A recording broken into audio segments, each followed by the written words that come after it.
Welcome to the Salty Dragon Tavern. Pull up a chair, grab a drink, and come listen to us talk about stuff for LARP. That's it, our wonderfully large group tonight. Yes, a wonderfully large group of the two of us. Oh yeah, it's exciting. It's going to be a fun night.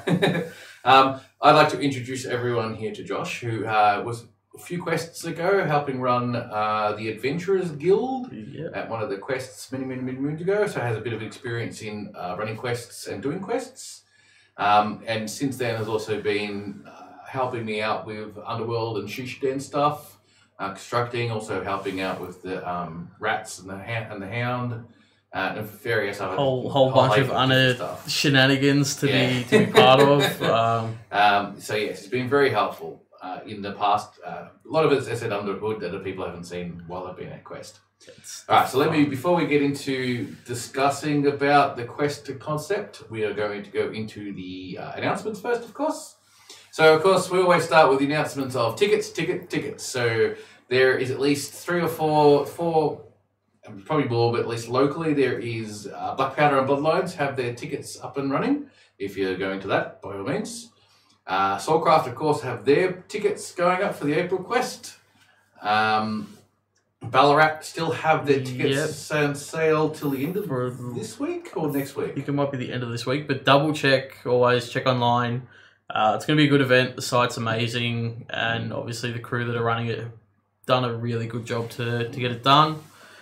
And they're getting, from what I've heard, they're actually getting a few decent numbers coming in. Oh yeah, it's hopefully the weather holds out. It's Ballarat, so you could have sunshine for 5 minutes and snow for the next however long. But I used to go to Ballarat because I have family who live in that part of the world. So it'll be fun. Plenty of blankets. Pack your warm jammies because nighttime's gonna suck. Yes. But no, they've got some cool stuff lined up. I think you guys are going to have a great time. Yep. All right. Cicadia have... I know I pronounced that wrong. I'm not even going to try.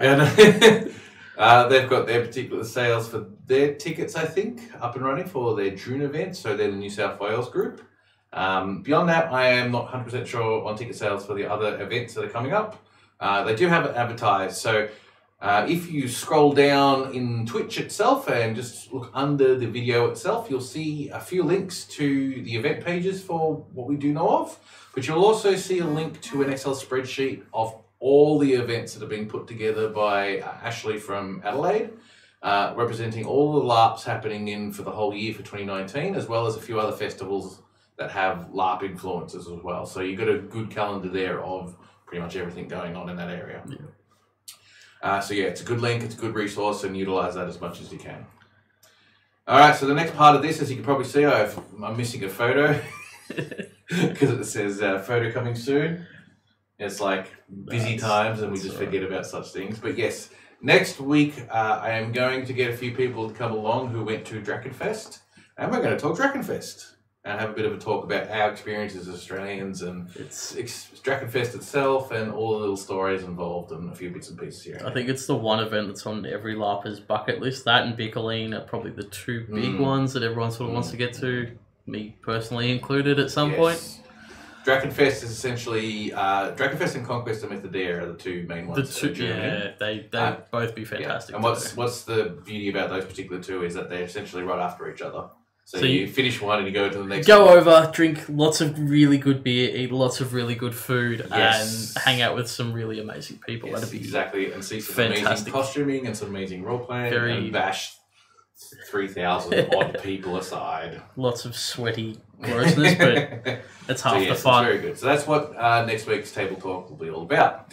Of course, on Sunday nights, for all of those who are in this particular channel, which most of the people in this channel already come to Sunday nights, but we do have our Dungeons & Dragons game based in Althea. We are currently on a caravan overland, heading to the Black City of Mousillon.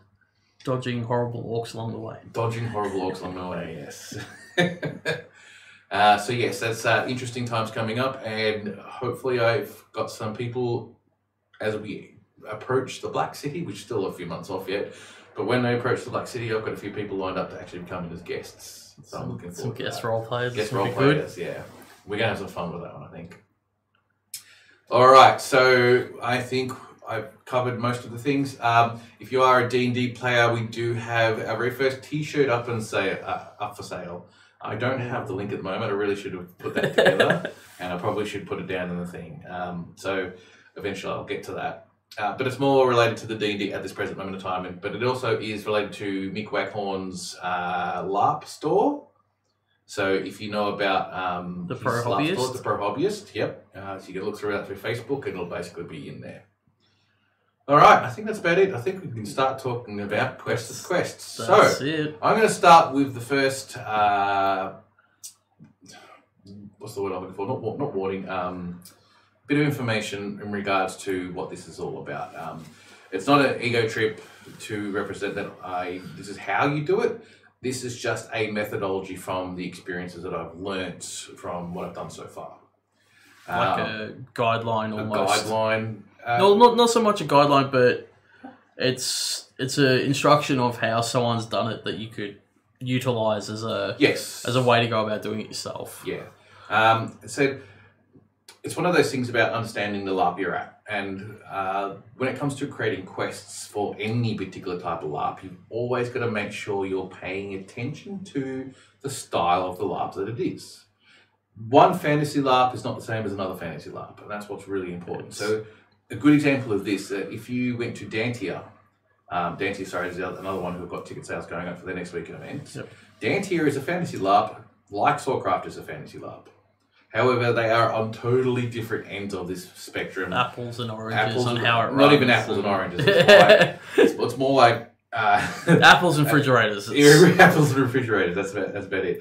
So, like Dantia, because it's only a small group of people, 40, 50 odd people, maybe if you're lucky, they go into groups of 6 to 8 and go on like D&D adventures. So the quests for them totally will not work for at a festival event. Completely open group of players. Correct. A drop in, drop out, whereas it's not a dedicated exactly right playthrough. So when you're putting quests together, there's a lot of things you've got to consider when you're doing a quest line for a festival style LARP. So a lot of the things that I've seen in the past that have happened, and it's like I can't stop it per se or force it to go in a particular direction. It's just like a direction I would like it to go, where a lot of people have put quests together specifically for specific warbands. Yeah. Where it's like this little sectioned off quest specifically just for a small group of people. It's a personal role play, which is good in some ways. Like there's definitely times for it, so rituals and certain elements like that. But if it's run open form, you kind of have to be expecting the unexpected to jump up and sort of bite you. That's essentially the first part of this whole criteria, is that at a festival LARP, you've got to understand is that you can't section off other players to this. If they are going to get involved, then they are going to get involved, because there is no rules to state that you can have a sectioned off bit of role-playing where others can't get involved. If you have to come up to a group of people saying, sorry, no, add a character, this is a private little role-play thing and whatnot. You're really breaking down your role-play at that point. Exactly right. There's nothing worse than sort of calling a timeout because someone's walked through your ritual.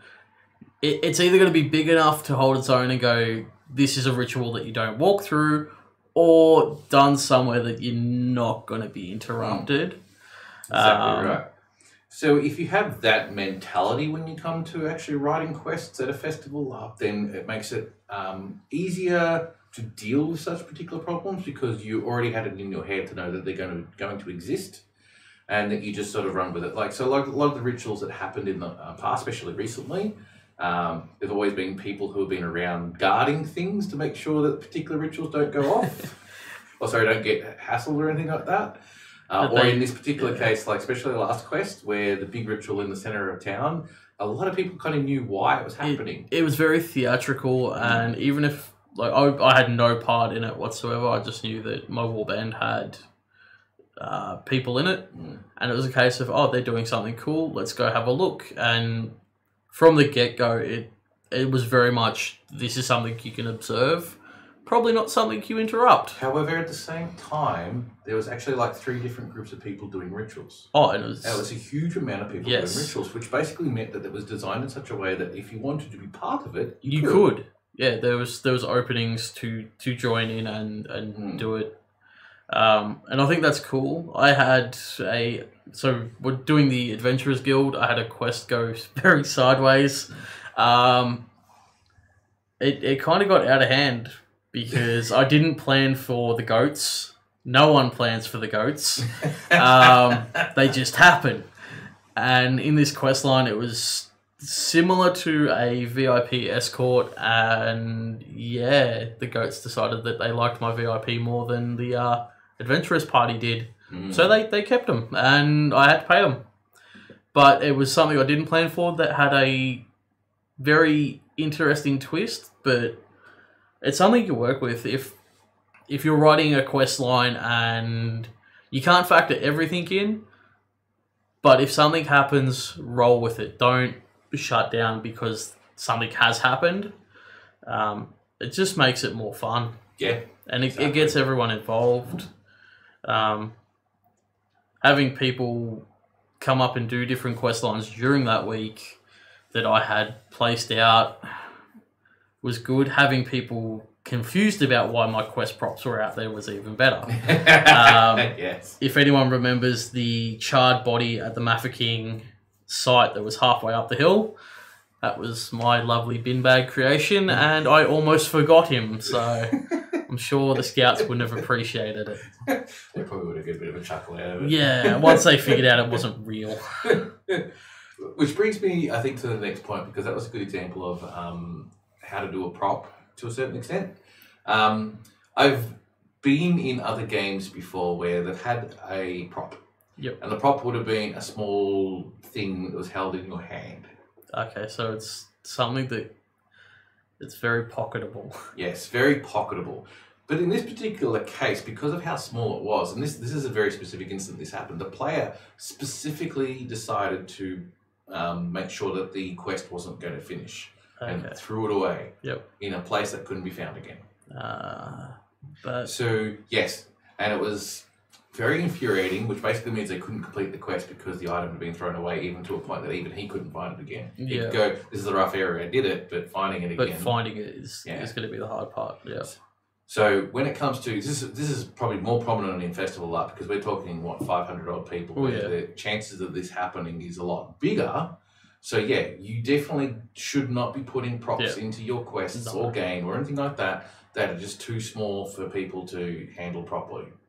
So if they could put it in their pocket, they'll put it in their pocket. If they'll put it down in their camp, they'll forget about it. If it's breakable, of course, it'll get broken. It's Murphy's Law of props. Right. If something can go wrong with it, it will. I had the situation with that. The fake body that he started coming apart at the seams because it rained, and that was something that I just had to accept was part of it and go with it. But prop building is a big thing. Obviously, if you're physically representing something that's not of this world, you kind of have to make it stand out. The acolytes of the elementals have really good rules for their mage props. The team for that's on board. They do a good job. But I suppose with any game, it's having your props be props that stand out, that the players go, and it's instantaneous. You look at it and go, that's something for this. Yeah. Or that's something I need to find out about. Now, when I say that you shouldn't have a small prop, there is a criteria where you can have small props. So when running the Underworld, we have a lot of small props. We have like lockpicks and locks and stuff like that. But we do have certain criteria about how you can and cannot use these things. So when it comes to like the lockpicks as an example, you have to use them at the den itself, which means you can't physically take the lockpicks away. If you want to get your own lockpicks and utilize your own lockpicks, you can, which means it essentially becomes your property and your prop. But other than that, the ones that we have within the guild are used at the guild, so we know where they are most of the time, and we know that they won't get taken away mostly. A big part on that, so as doing the Underworld quest line, especially with the lock picking situation, be very careful with it. Obviously, lockpicks in Victoria fall into a very heavily regulated category that you do need to have a look into. We have a lot of help from the police community within our community of Soulcraft and LARP in general, which within Victoria, to be able to do this. Without that, we wouldn't have the physical ability to pick locks and do that sort of thing. So definitely look into the requirements beforehand if you are writing questline stuff. That are you allowed to do it? And if it's a moral or a questionable, not sure, double check again, and then if that's still the case, probably don't go ahead with it. Yes. It was a bit of a drama, sort of making sure that the police involved were happy with everything that was going on. Yeah. Because it's a very, very grey area, that one. But yes, we can use lockpicks. We do have lockpicks and we do have locks that get picked. So that's another good example. So I have boxes out there that are locked. They're using modern locks, but the boxes themselves are a bit more, somewhat in character. Rustic. And they are big enough that you couldn't put in your pocket for starters. No. The second thing that I do when it comes to the underworld, and it's something that I've tried to encourage others to do as well, is that the boxes themselves are specifically marked with the symbol of the underworld, which basically means that they're only for underworld quests. Even if they're out there in the world, they are specifically for underworld quests. So most people usually leave them alone, which is good. And once they hit into the underworld and get through the starter quests, then they get told about these particular things that they're allowed to interact with because they're part of the guild. It's like their special thing. So where other guilds don't have this particular type of thing at this stage, the idea was in the long run that they also either had their own versions of such things, which means that only their guild members could actually interact with them because it was guild specific in that area, or they would use my boxes in their guild knowing that it would be my underworld who will try and come and steal their boxes. Yeah. So for that reason, it created sort of an interaction between other guilds and for them to use this stuff. It has its own problems. Like I remember the Healers Guild getting one of the boxes, putting stuff into it, but it was for a specific quest. Yeah. But because of it being, because it technically exists in play outside of the guild, so it's considered in play. It can be moved. It can be moved. It can be moved and taken, and yeah, so probably not a great storage vessel. Exactly. Definitely don't put your money in them. Yeah. They do go AWOL from where we normally set them out sometimes. Hopefully not on purpose. It can happen. I know personally, once I knew what I was looking for, you start to realize what's out there and go, oh, that belongs to this. And especially with the Underworld quest line, it's really good fun to be able to go and grab something, especially if you're in a group of people that aren't affiliated and they go, oh, he's just taken something that's, but I know what it is and I can role play that character to do it. And it's good fun.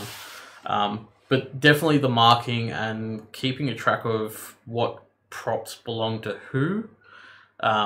If you're running multiple storyline guilds or similar, definitely makes it more easy to keep a track of what's going on.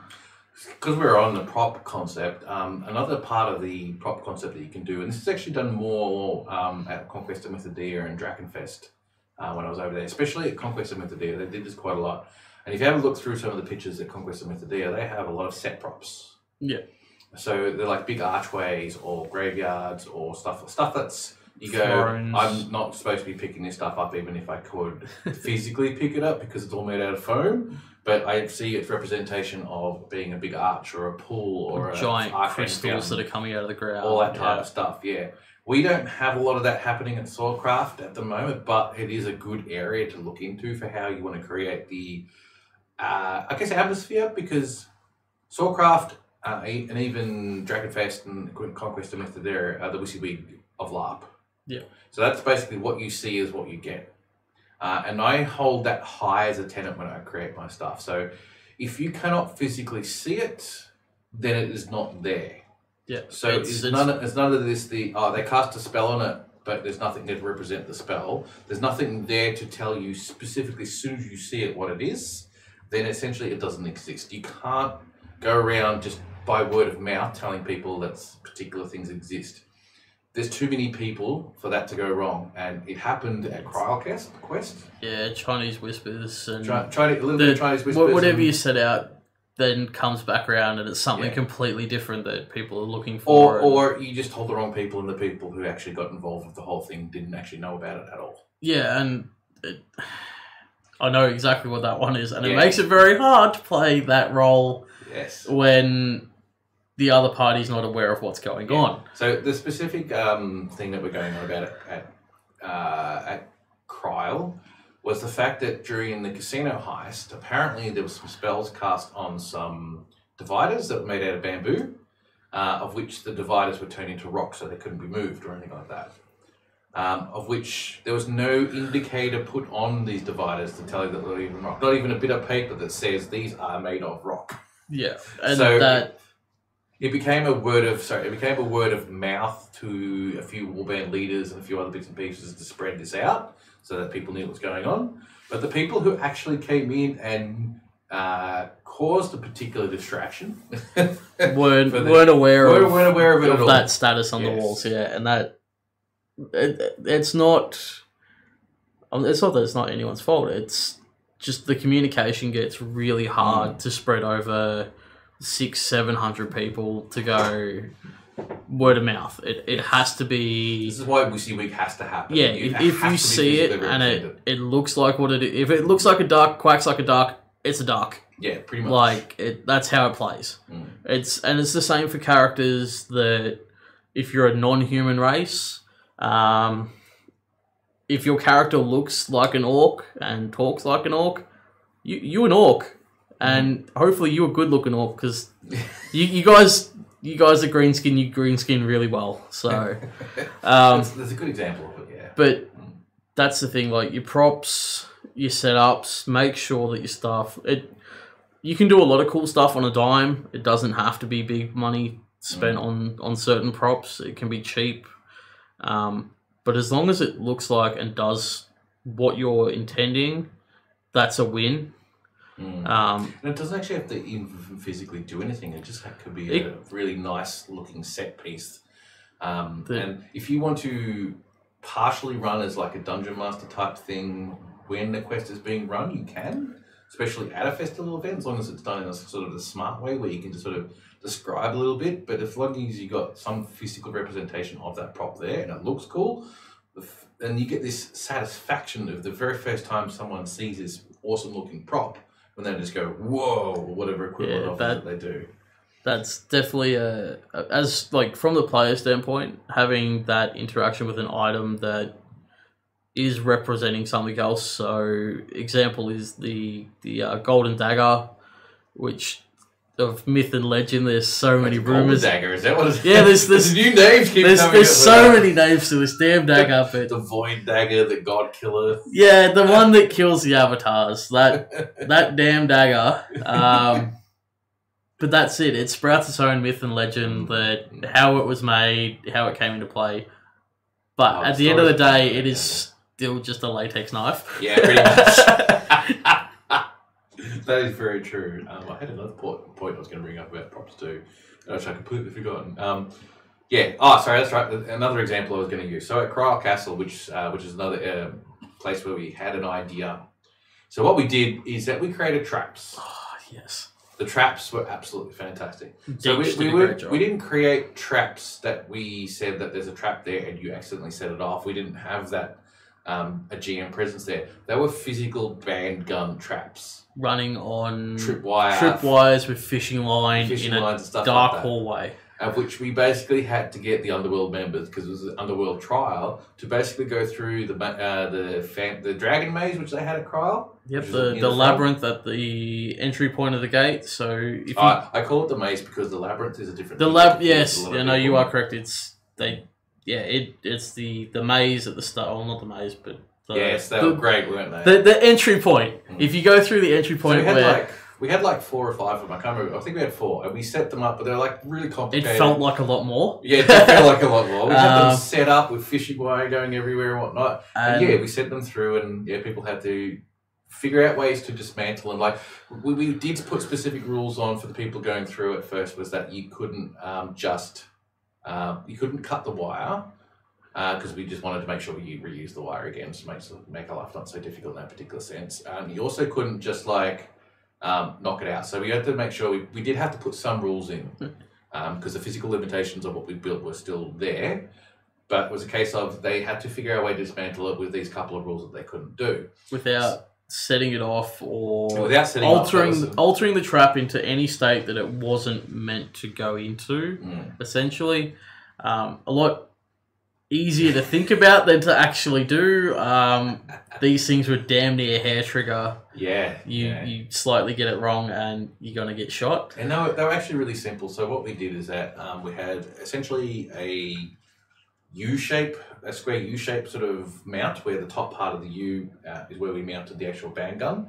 It had like a latch bit of wood that was attached to a weight. Yeah, it was on a weighted system. A weighted system. And that weight would sit on a block of wood. And that block of wood is what you would attach the string to, the fishing wire. So if it pulled away, the weight would suddenly drop and then it would pull the bit of wood out, which then would release the actual band. The actual band itself. Simple. Super simple design. Simple. Implemented so damn well in a small space. Easiest way to describe it, we sent 4 people through roughly at a time. Actually, we sent them in pairs. Oh yeah, no, it was smaller and then built up, and yeah, if you don't know what you're looking for in a dark room with fishing line, it gets really difficult. Mm-hmm. There was time penalties on it as well, so you didn't want to spend too long trying to mess around with the thing, but on the same token, most of the members are of a curious nature and wanted to figure out how this worked. The other traps that we also had, but we didn't actually get a chance to set them up because it was just a bit too... There was a couple of hurdles that we didn't consider when we brought them, so we didn't set them up properly. But what they were was basically just mouse traps, right? Yep. But what he did with the mouse traps, this is all Chris's idea, which was absolutely fantastic. He just basically put gaffer tape in between the board and the actual latch part. Yep. So when you close it all together, it had a bit of enough loop that you could actually put a dagger in there. So when it let loose, it would suddenly go taut with the fire this, and the dagger would just fly out in a random direction, like a almost Indiana Jones level type thing, shooting from the wall type thing. Exactly. So we didn't have a chance to get those set up. So it would have been pretty much the exact same thing, but just different. Absolutely fantastic. Yeah.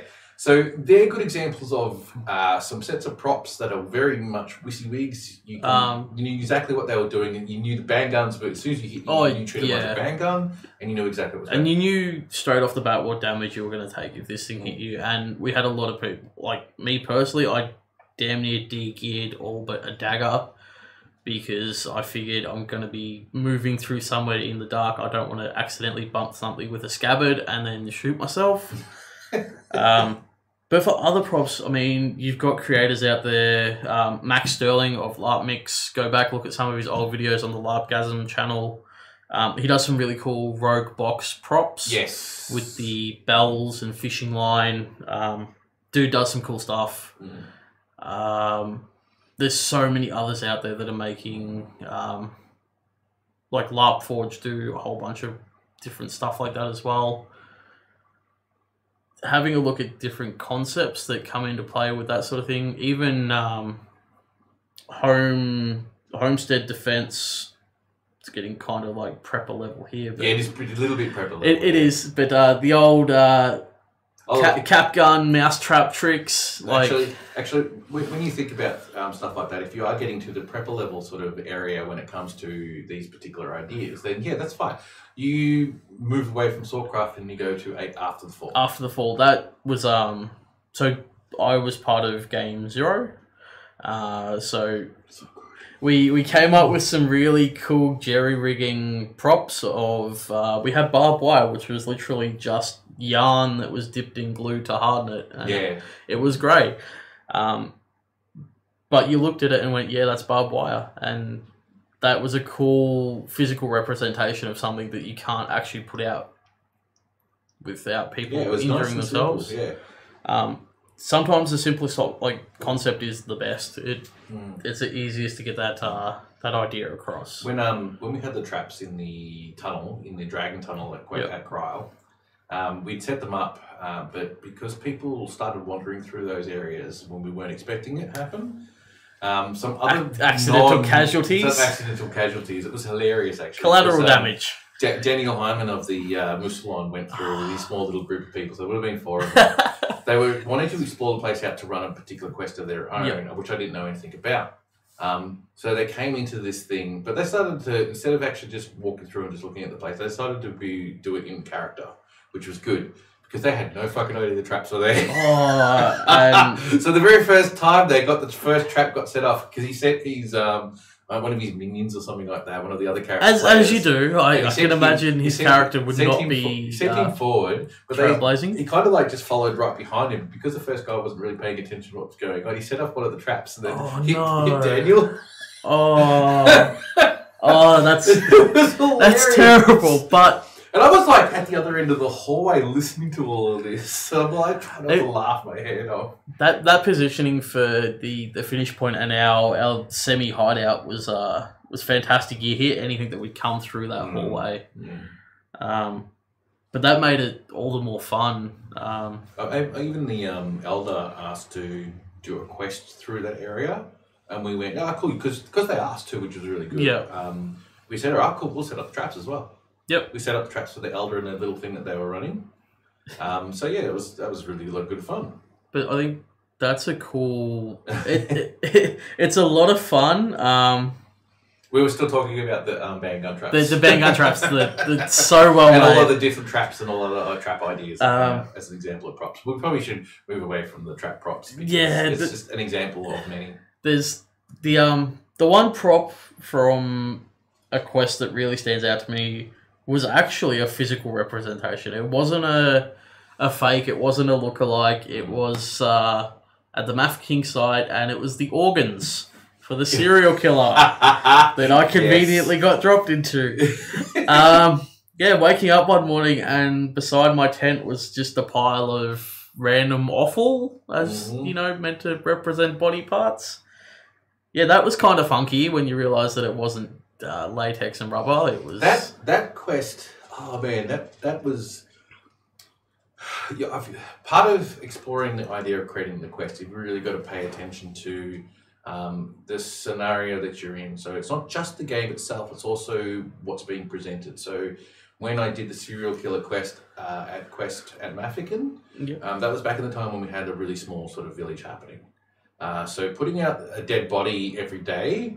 Really shook it up. Yeah, really shook it up, and it was easy too because of being in such a small town compared to what it is now. Yeah. It meant that people were also just always seeing it. It was just you couldn't avoid it. You literally had to walk over the chalk line to get anywhere, and that started to hit with some people going.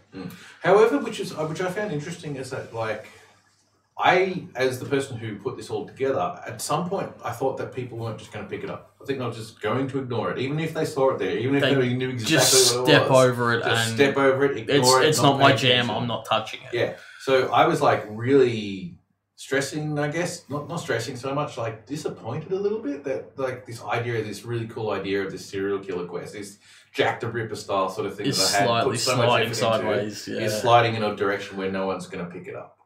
Which, by the end of it, I think a lot of people really got into it. It was mainly the guys from Queensland, from the Warsong guys, Brendan and that, who jumped on board with it. Because they were playing the guards. They did such a good job. I've got to give them props for that. They look amazing, and that uniform set up for their guards was tight. At the end of the event, they told me that was one of the best things they've ever actually had in a LARP. One of the most well thought out things that they've ever done. And to me, that's what you aim for. That's the goal. That's grade A points right there. So what I basically did is I got I did a just yell out in Soulcraft Facebook chats, and I specifically went for the girls because it has to be typical Jack the Ripper sort of mentality behind it. But I got the girls who needed to come out. So the idea was actually quite simple. We would just basically go, I need you to be NPCs for X amount of time over a certain amount of days, especially right at the start.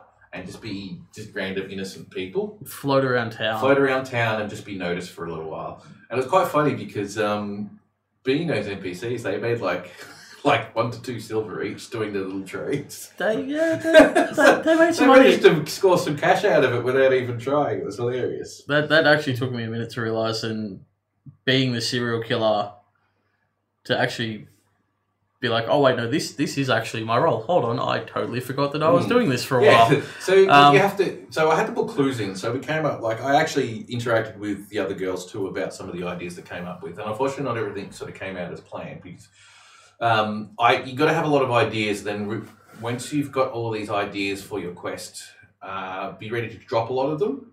Yeah. Because then they look good on paper, but when you get there, they don't quite work, and you just got to go, all right, cool, doesn't work, let's try this. Sometimes it's better to drop an idea that is challenging than to try and hold on to it and it becomes more of a mess. Yes. Knowing when to cut off is the hard part because you've spent so damn long doing it. So for that quest in particular, I ended up rolling through till Thursday with the quest lines. And by that point, I was very tired, very sunburnt, very much over sitting in a 3x3 tent with not a hell of a lot to do, and literally just handing over money. That being said, if you are designing quests that give out a prize, reward, or incentive, you kind of have to make sure that when you're running certain things like that, you have a money in, money out system. So as much as you can. Yeah. As much as you can. So the Underworld's a prime example. Having a black market basically pays for all the rewards that you get as a player. However, at the same time, that black market only exists because people create quests with items that I can actually sell on the black market. That's it. If you get a hold of something and it's not that you shouldn't have it, but it's possibly questionable you do, take it, run, find someone in the Underworld and auction that sucker off because you get a lot of money. God, we did a lot of auctions last Prime example, the crown pieces. The big doing the high stakes crown piece auction where it was only members were allowed to bid. So you had Underworld members running up trying to find patrons that have a lot of coin to jump on a crown piece. And that boosted up some money real quick. Yeah. Oh, look, the Sushi Den itself made a lot of money. Yeah, that's because it was relaxing and comfortable. Oh, it was so good. It was just, yeah. The Sushi Den is actually another good example of quests too, because when I decided to put the Sushi Den together, I originally was trying to encourage another group of people to do it. I had what I had in my mind about how it should be, and I think they had a different version of what it should be. Yeah. And I think that wasn't communicated properly. So when I finally came out and said, no, I want a Shisha Den, and thought that the other group wasn't doing it anymore, I basically did mine. And I already had a plan, already had a knowledge, I've got experience, and I knew exactly what I needed to do. Yep. Also, the other thing is that I had influence amongst the Soulcraft organisers who I could go to and say, I'm doing this, and I've proven myself enough for them to just go, yeah, no problems, here's what you need. And go for it, yeah. And go for it. So it wasn't a spur-of-the-moment decision to get done. On the same token, it wasn't to jump on anyone from doing something. Like, that's the other thing. If you're doing quests and someone comes up and goes, oh, I've got this really cool idea to do this, and it's similar to what you want to do, try either work with them, build up some cool options, because more people makes jobs so much easier. It does. Like, don't try and solo because you're going to have a bad day. Yeah. Like, I have a crew to help me run both the Shisha Den and the Underworld now, and I couldn't do it without them. Oh, it's as simple as that. It's too much work. Too much work. So I've built that crew up over time. So the very first time I did the Underworld stuff, I did it with the mindset of, I have 500 potential players that might want to do this. and I have to figure out how to make it so that I can put 500 people through without making my life too difficult, while still achieving what I wanted to achieve. Yeah. So I created these quests that were just very, very generic. However, I designed them in such a way that they could actually be a bit of fun, especially if done right, especially in the wording, how I put it together too. And the other part of it is that I had to make sure there was a certain amount of ego behind it. I had to make sure that it was difficult enough that people might not do it. Yeah, it wasn't a... So thinking back to the entry point for the Underworld stuff, the quests are not... It's not super challenging, but what you put into it is what you get out of it. If you take on board the quest and look at it and take the singular objective and go, all right, I have to go, say, scout this person out. If you follow them for 20 minutes, write down a small amount of information, take it back, chances are you're probably not going to go through. All right. Nana Sally's asked a question, which is actually a very important question, okay? Yeah. How do you get enough in-character cash to start? All right. So here's a golden rule for you. You don't need cash. No. If you think you need cash to do things, you've already failed. You do not need cash at all. You're not setting up to generate money. You should never look at it to turn profit. If anything, don't even look at it to turn even. Players will do stuff because it's cool. If you're also good at it and you just do it for people, eventually they will just start giving you money because you're good at the job. Yeah. So just find something to do that you're good at that will provide a service for someone. Yeah. And they will start just giving you money. And then after that, when you realize that you're actually good at it and everyone else realizes you're good at it, then you can charge. Yeah. Whatever it happens to be. Mikhail from the Highwayman, shoulder massages, prime example. All right. So, now I'm going to give you an example of how to run quests without giving out quest rewards. So the good example is the Underworld. Because all of the beginning quests that you do, there's like at least 8 or 9 of them. I don't give any money out. Oh, yeah, you don't.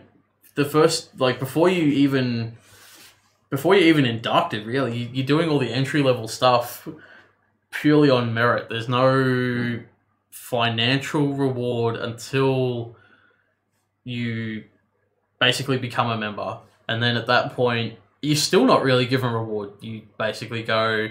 There's these options that are happening. If you're part of it, you can get money.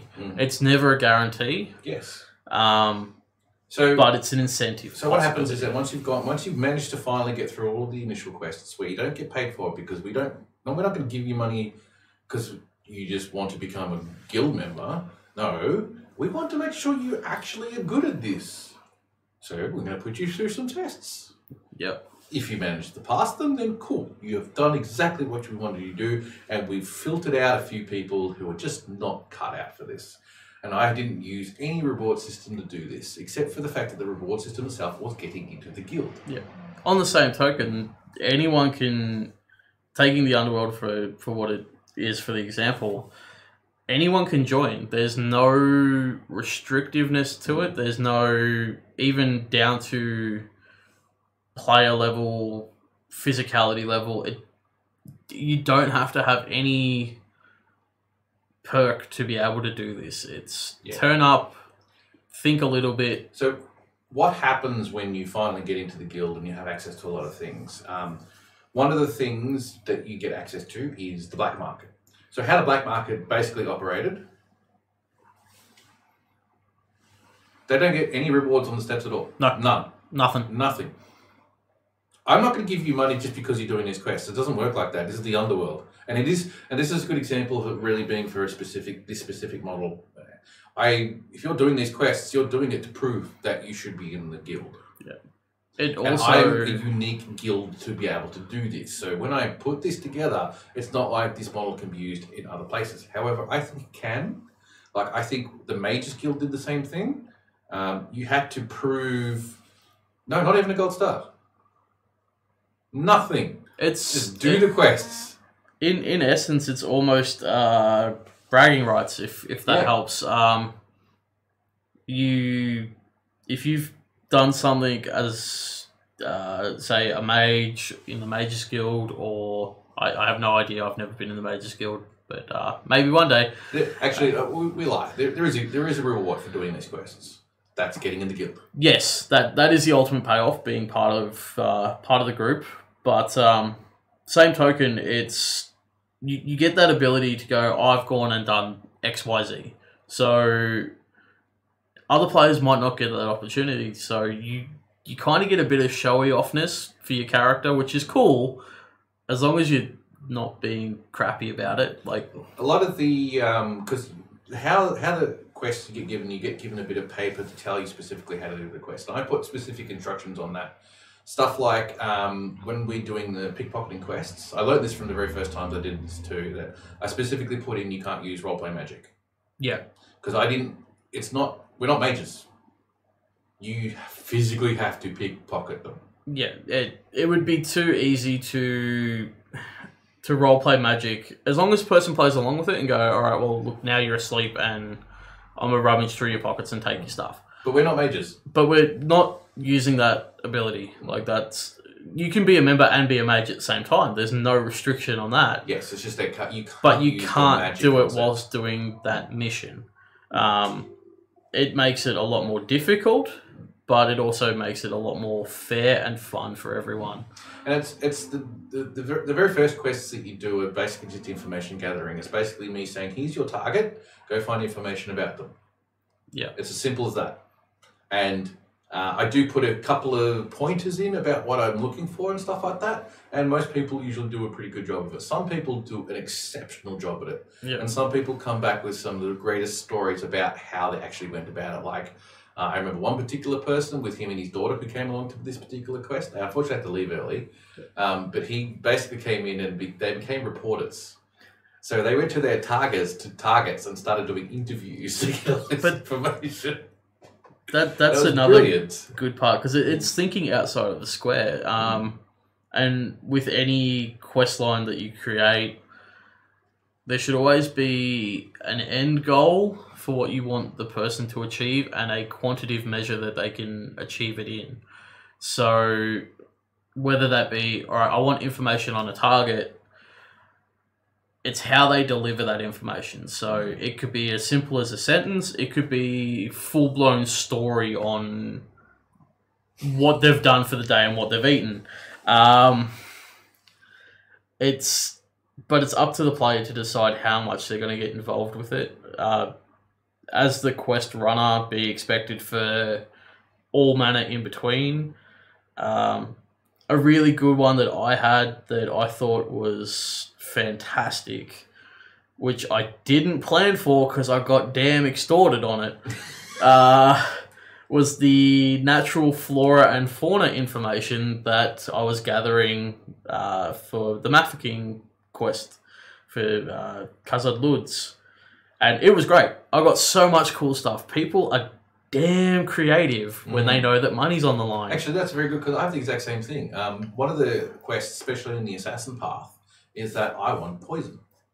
And I specifically state that I don't just want poison, I would like a recipe as well. And that's all the quest is. There's no... Yeah, I remember doing this one because it sucked, because I went about it the dumb way and asked everyone that I possibly knew, how do you make a poison? And of course, no one's going to tell you how to make a poison because they think you're going to poison them. really wasn't a smart move. But once I figured out, okay, well, if I come up with something that's cool, Tim's going to say yes. Yes, that was always been a criteria of mine. Is like, when you first start doing the quests, it's about, I want to be impressed. I've always emphasized that at the very start of doing all these quests. That's what this is all about. Impress me. So like when when I put down a quest that says I want a poison and a recipe, that's all I really realistically put down. So if you've read it properly at the very start, it says I want to be impressed, and then I put that as a quest. You could just physically write out a bit of paper and write down just a basic recipe and it not mean anything. Yeah. So I have people who are giving me like actual physical fake flower props and stuff like that. Fizzy reps of the fizzy components reps of the for components, some potions yeah. that I was given. Like I've got this massive, like a large, not a massive, sorry, but a reasonable collection now of actual physical potion vials and flowers and different props and a whole heap of stuff that I could make this like little arrangement of with different things. And some of them like do nice really calligraphy work and stuff like that to create that recipe and stuff like that. That's what impresses me. Oh, and so that's what I ended up with as well. So running the quest for the flora and fauna, all I wanted was information from each warband, where like the animals and plants of where they were from. It's going to be unique. It's going to be different. Boy, howdy, it was unique and different. I bet.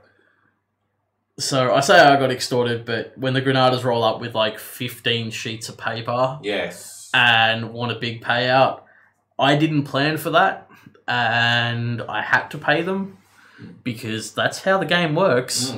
They've done the work; they get the pay. Exactly right. You would. It's like as a player, like if you impress, if you look at what you're trying to do, try and achieve that goal, but do it in such a way that they just go, "Wow!" Yeah.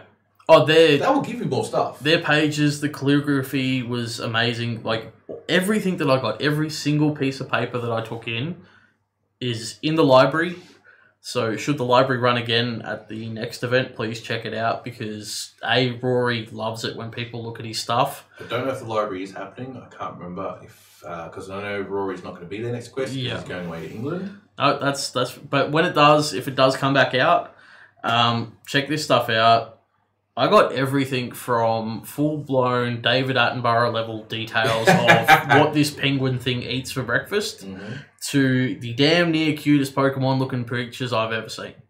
It was great. Like when I was running the Underworld, actually, I probably should go back to the actual the serial killer quest actually, because the beauty about that one was to try and actually. Sorry, let me. There was a point I was going to make about, especially what Sally's saying, is that if you are a person who doesn't have artistic talent in areas that matter in LARP, like with calligraphy or sewing or anything like that, and you don't have the tools or anything like that, I found that some people who also got past this became handlers, for lack of a better word, people who organised others to do things.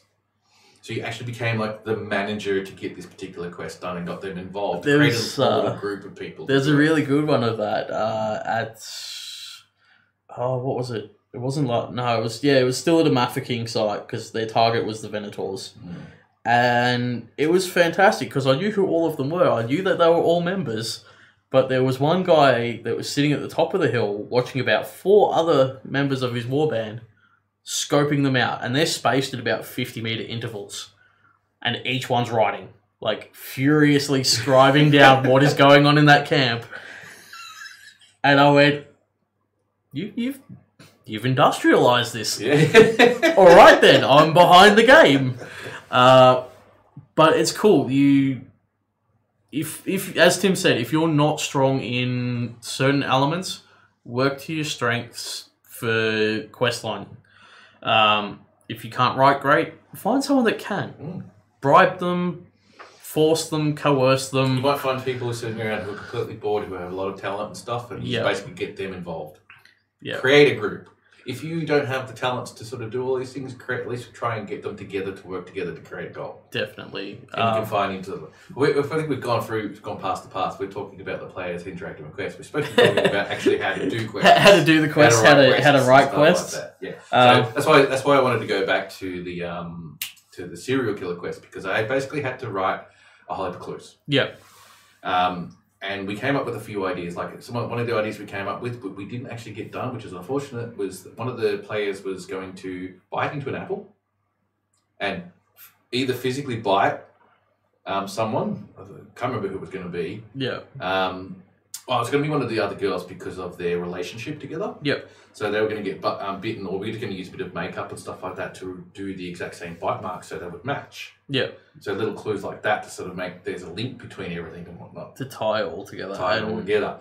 We created the documents for the Priory, Yeah. which you had to write out and you had to sign. I because it certainly became part of it. did, and trying to scribe them down while getting other people coming up to take quests. Bit of a challenge. Got it done. Yeah.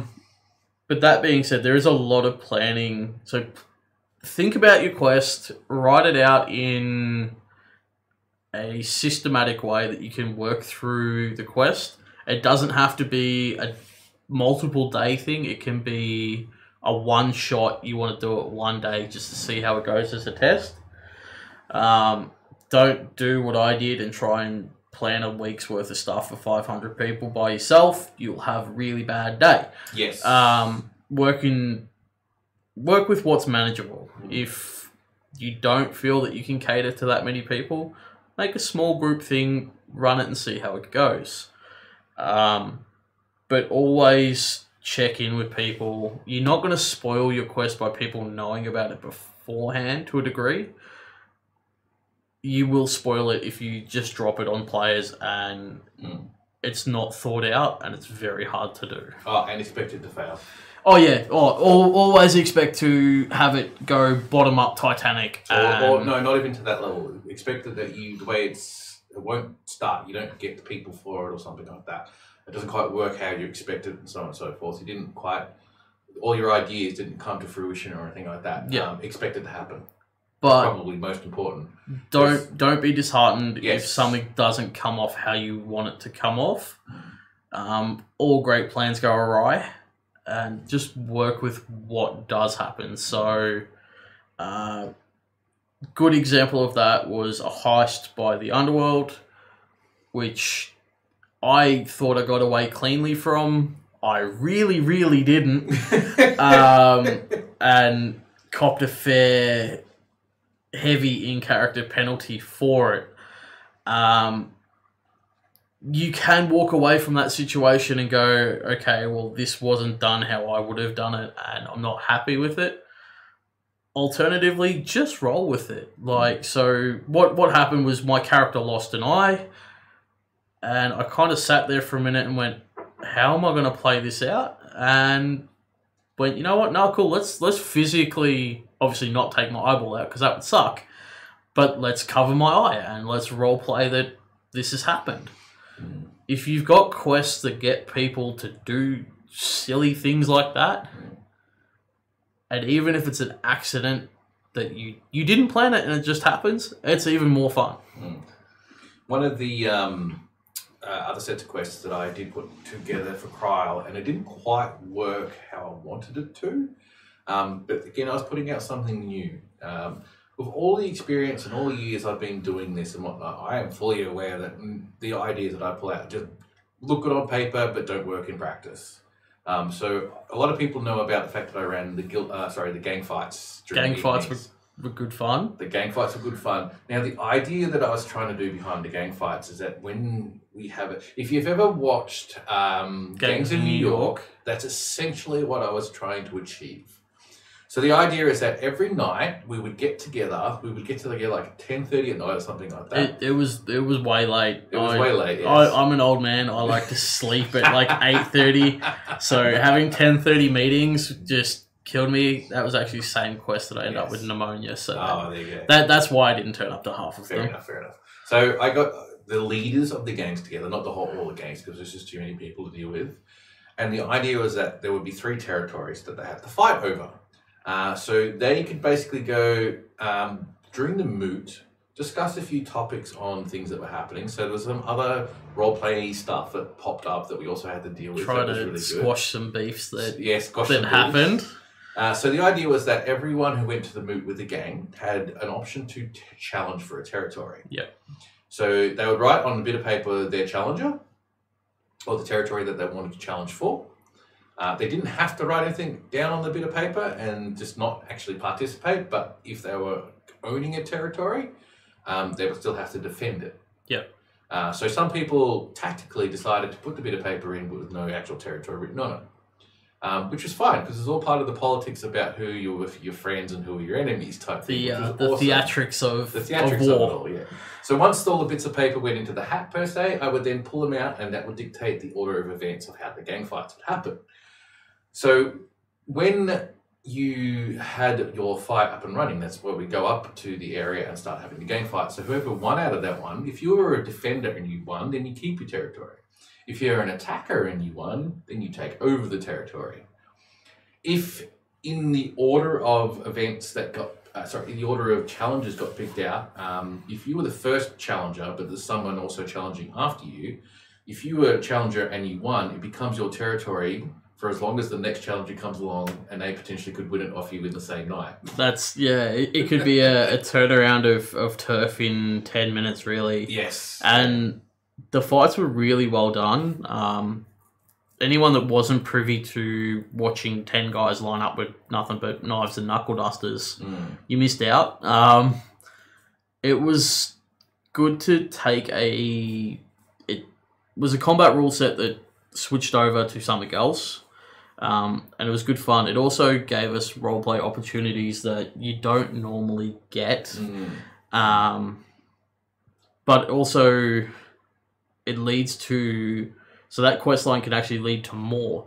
So if you were doing a quest line for gang fights and you control territory, it might be a case that, you want to put some members on that territory floating around for the day. And what I did, I didn't fully do it, unfortunately, because one of the territories was the gate. That was actually the easy one to do. So what I did with a couple of boxes, that's all they were, just boxes. I took them out to the highwaymen because they controlled the gate. Yep. And basically, I knew the guards because they were doing the guard stuff really well during that quest. So I knew the guards doing, and I always do it in a specific time period. So it's a case of not being there for 12 hours of a day trying to pick this stuff up. There's nothing more worse specific than in timing. Sitting there forever. Yeah. So we knew that during this couple of hours that the guards were going to be there. So they basically had that time frame representing that they had to get this stuff smuggled.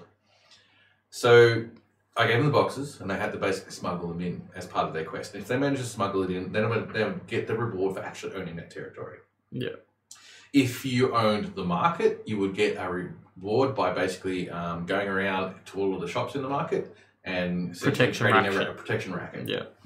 The protection racket was simple. It was not really difficult in any particular way. It was more of just a role-playing racketeering. Go around, hassle them a bit for their pay. And have a bit of fun with it. It wasn't anything spectacular. For merchants that, say, of Science and Swords, and I think especially for Kryl, we had Cam, the Bloody Rats blacksmith, who legitimately is a blacksmith who works at Kryl. Being stuck in the shop all day does get boring. They get to see everyone walking around having a great time, but they've still got a job to do. Yeah. This gets them involved to give them a little bit of a reprieve, to be part of the world, and to give them that little bit of star power moment to go, cool, I get to do something definitely, awesome. Yeah. All the merchants will definitely get involved. Yeah. One of the beginning quests is to steal boxes, essentially, with the guild symbol mark on them as part of your quests. So I hand them out to all the different guild people and whatnot. To all of the merchants and stuff like that. And it's the easiest quest of all because the merchants are usually too busy just doing their selling and working and stuff like that. But still, a lot of people come out with these really cool stories like Nick, I think it is, from the New South Wales. Yep. He's Ian Gillian from New South Wales also was telling me about how they were sort of using their female charms to sort of charm one of the merchants to get the box out of him. There was that was hilarious. There was one that I think New South Wales players, they were the Children of Sazile, like a circus troopy kind of group, and became friends with them just through happenstance through Lynn, who's hopefully she's amazing. So I kind of worded her up and went, look, can you do a distraction? There's something in that store that I want to take. And they went full blown that poor shopkeeper had no idea what. So it was that one? No idea what came up and happened to him. But yeah, he had all manner of distraction happening, and he was like, okay, and slipped in, took what I needed, left, and job done. It's utilizing what's going on around you to get it done. As a quest writer, you can't plan for stuff like that. I specifically, when I wrote a lot of that type of stuff with them, with the concept of I can't really control any of this, so I'm going to write it in such a way where where I'm not actually trying to control it. I just hopefully have given enough information across about how I operate when it comes to all this type of stuff. Yeah. Which is unique, and it's difficult for anyone else outside of that to do what I do because I have the luxury of the underworld. Yeah. So when we say this particular type of stuff, it is difficult. So on an individual level, creating a small little quest, you couldn't get away with some of the stuff that I get away with because I've already pre-set up the mentality of what these quests are all about. So on the same level, it's taking, say, if you're a part of a group that does these quests, like, so say you are part of the underworld and you want to do some quest line yourself, but not underworld related, look at how each thing is run and then try and figure out how to either scale it down to make it more accessible for yourself to run. Again, it's never about, I need this much coin to run it. It should never be the option. It should be, how can I make this experience or moment happen for a player that they want to keep returning and do the same again, or have that happen. And there's lots of, like, obviously talk to people that are running quest lines. They will tell you how to scale it up, scale it down, and make what you want to do a possibility. Probably one of the best bits of advice I could actually give for anyone who actually is creating quests is, get help. Oh, yeah. Please ask help. don't... Ask me, ask Josh, ask anyone else you know who's run stuff before. Yeah. We will help where we can. Try not to take over. We give this advice based on the experience that we have, and it doesn't mean it's like all encompassing and this is how you do it. It's just that we've learned several things. It's like I don't like when a lot of people put quests together for specific warbands and specific or small group of people. However, at the same time, especially if you haven't done this all that much, that might be a good target. Good point to start. Good point to start. But you should be, especially at a festival event when you've got lots of people, you should be aiming to go, I've got 500 people here and I want to have 500 people to interact with this. Yeah. So how can I make this quest not only that anyone can join, how can I make this so I can actually redo it again? It's repeatable and the systems are in place that... Treat it like an MMO. Yep. Find how it works. Without the, you have to do X, Y, and Z though. to get the reward. And the reward could be whatever, really. Like, it was good to see the implementation of ability scrolls. So the avatar's giving out quests that... basically affected the world with the reward, but it's a perk to the player that gets it as well. That, hold on, I've done something really cool and I get a really cool reward, but anyone could have done that.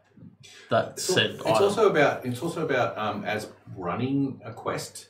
If someone's jumped onto your quest and it requires them to have some money to get an item or get some service happening from a player or something like that.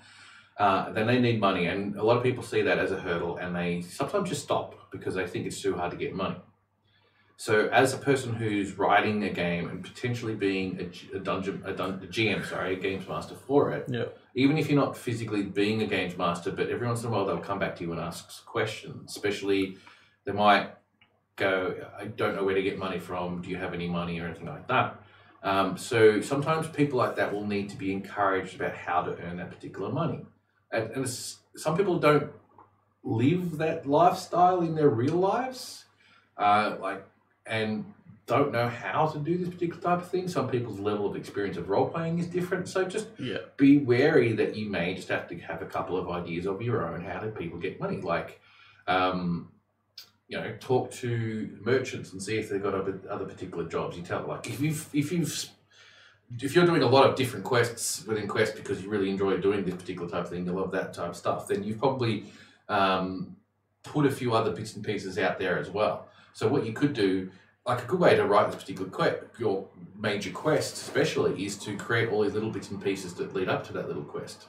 So if you decide that in your quest for you to finish it, they need a certain amount of money to be able to buy an item from somewhere, then you need to actually figure out ways to have that money exist. and we're not talking about whether you got your own money or you got money coming from the board or anything like that. We're just talking about if you do have your own money and are happy to put it in, then cool, you set stuff up, or you know what exists in place that you know you can point them towards to allow them to get money. I.e., you've heard about a shady group of organisation people, or these particular merchants are offering jobs, or perhaps you can go talk to even just talking to people in general, especially at Quest, being such a long event, people will pay for luxury. People will pay for not having to do something. Prime example was Waldemar's Wares. Chris from Ballarat has a lot of really nifty, trinkety stuff that he gets from his work through the op shops, and then sells on at Quest for in-character coin, which is a great concept. That's absolutely fantastic. We spent so much coin at his place. You can get some really cool things. Obviously, he had a lot of stock to move back and forward up the hill, so he would rent out the cart. So I built a cart. He would then rent from me, but he would also pay whoever to lug the cart back and forward, so that he didn't have to carry all the boxes himself. That's a prime way to make money.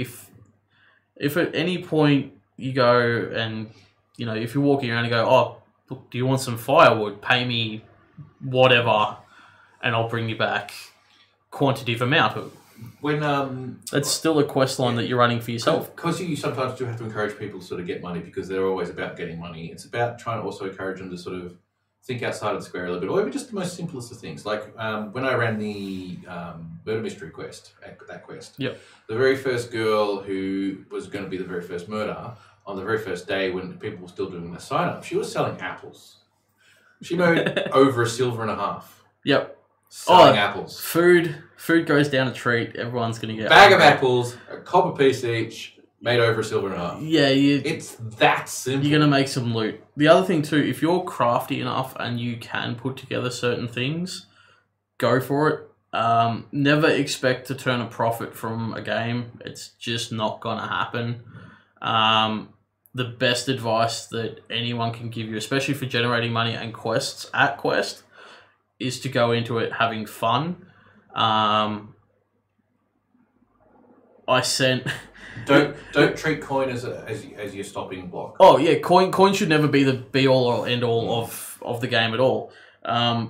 Really good example of this was one of the rats back at the last quest that we did.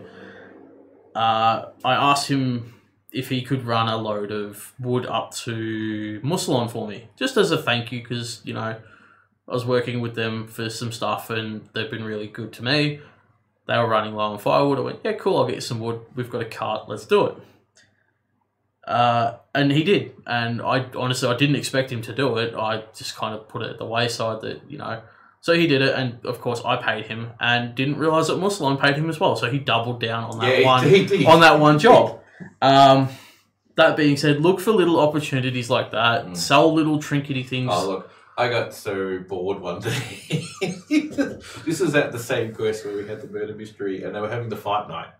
Yeah. So because my model of bringing more money in than giving out, and I gave out a lot of money, by the way, because of the black market that I put together and the amount of quests that people put out there, I had a lot of stuff to sell. So it was absolutely fantastic. Made a lot of money, and it was interactive with all the guilds and stuff like that. So it was perfect. I started giving away silver pieces just to get people to get me drinks. running back and forth, being a courier. I'm like just yelling out like, silver piece, get me a drink. Get me a drink. It'd be like seagulls to a chippy. Oh, fuck yeah. I think I gave out like 3 silver pieces or something like that for that. But that's the beauty of it too. Money comes and goes. Don't hoard it. It doesn't do any good in your pocket, really. No. Look at me, I'm so rich. If you figured out how to do the coin thing and whatnot, and you've got to a point when you've got some good, you've involved yourself into a lot of the quest stuff that's happening, whether it's through the Mages Guild or the library, or the exchange or the underworld or anything like that. and you've managed to get yourself in good enough that getting money is not that much difficult, that's when you start realizing that you don't need it, well, hopefully you don't need it, and you're not that particular type of person, that's when you should be handing it out. Yeah. Don't get me wrong, having some coin around you to do the day-to-day and still be comfortable.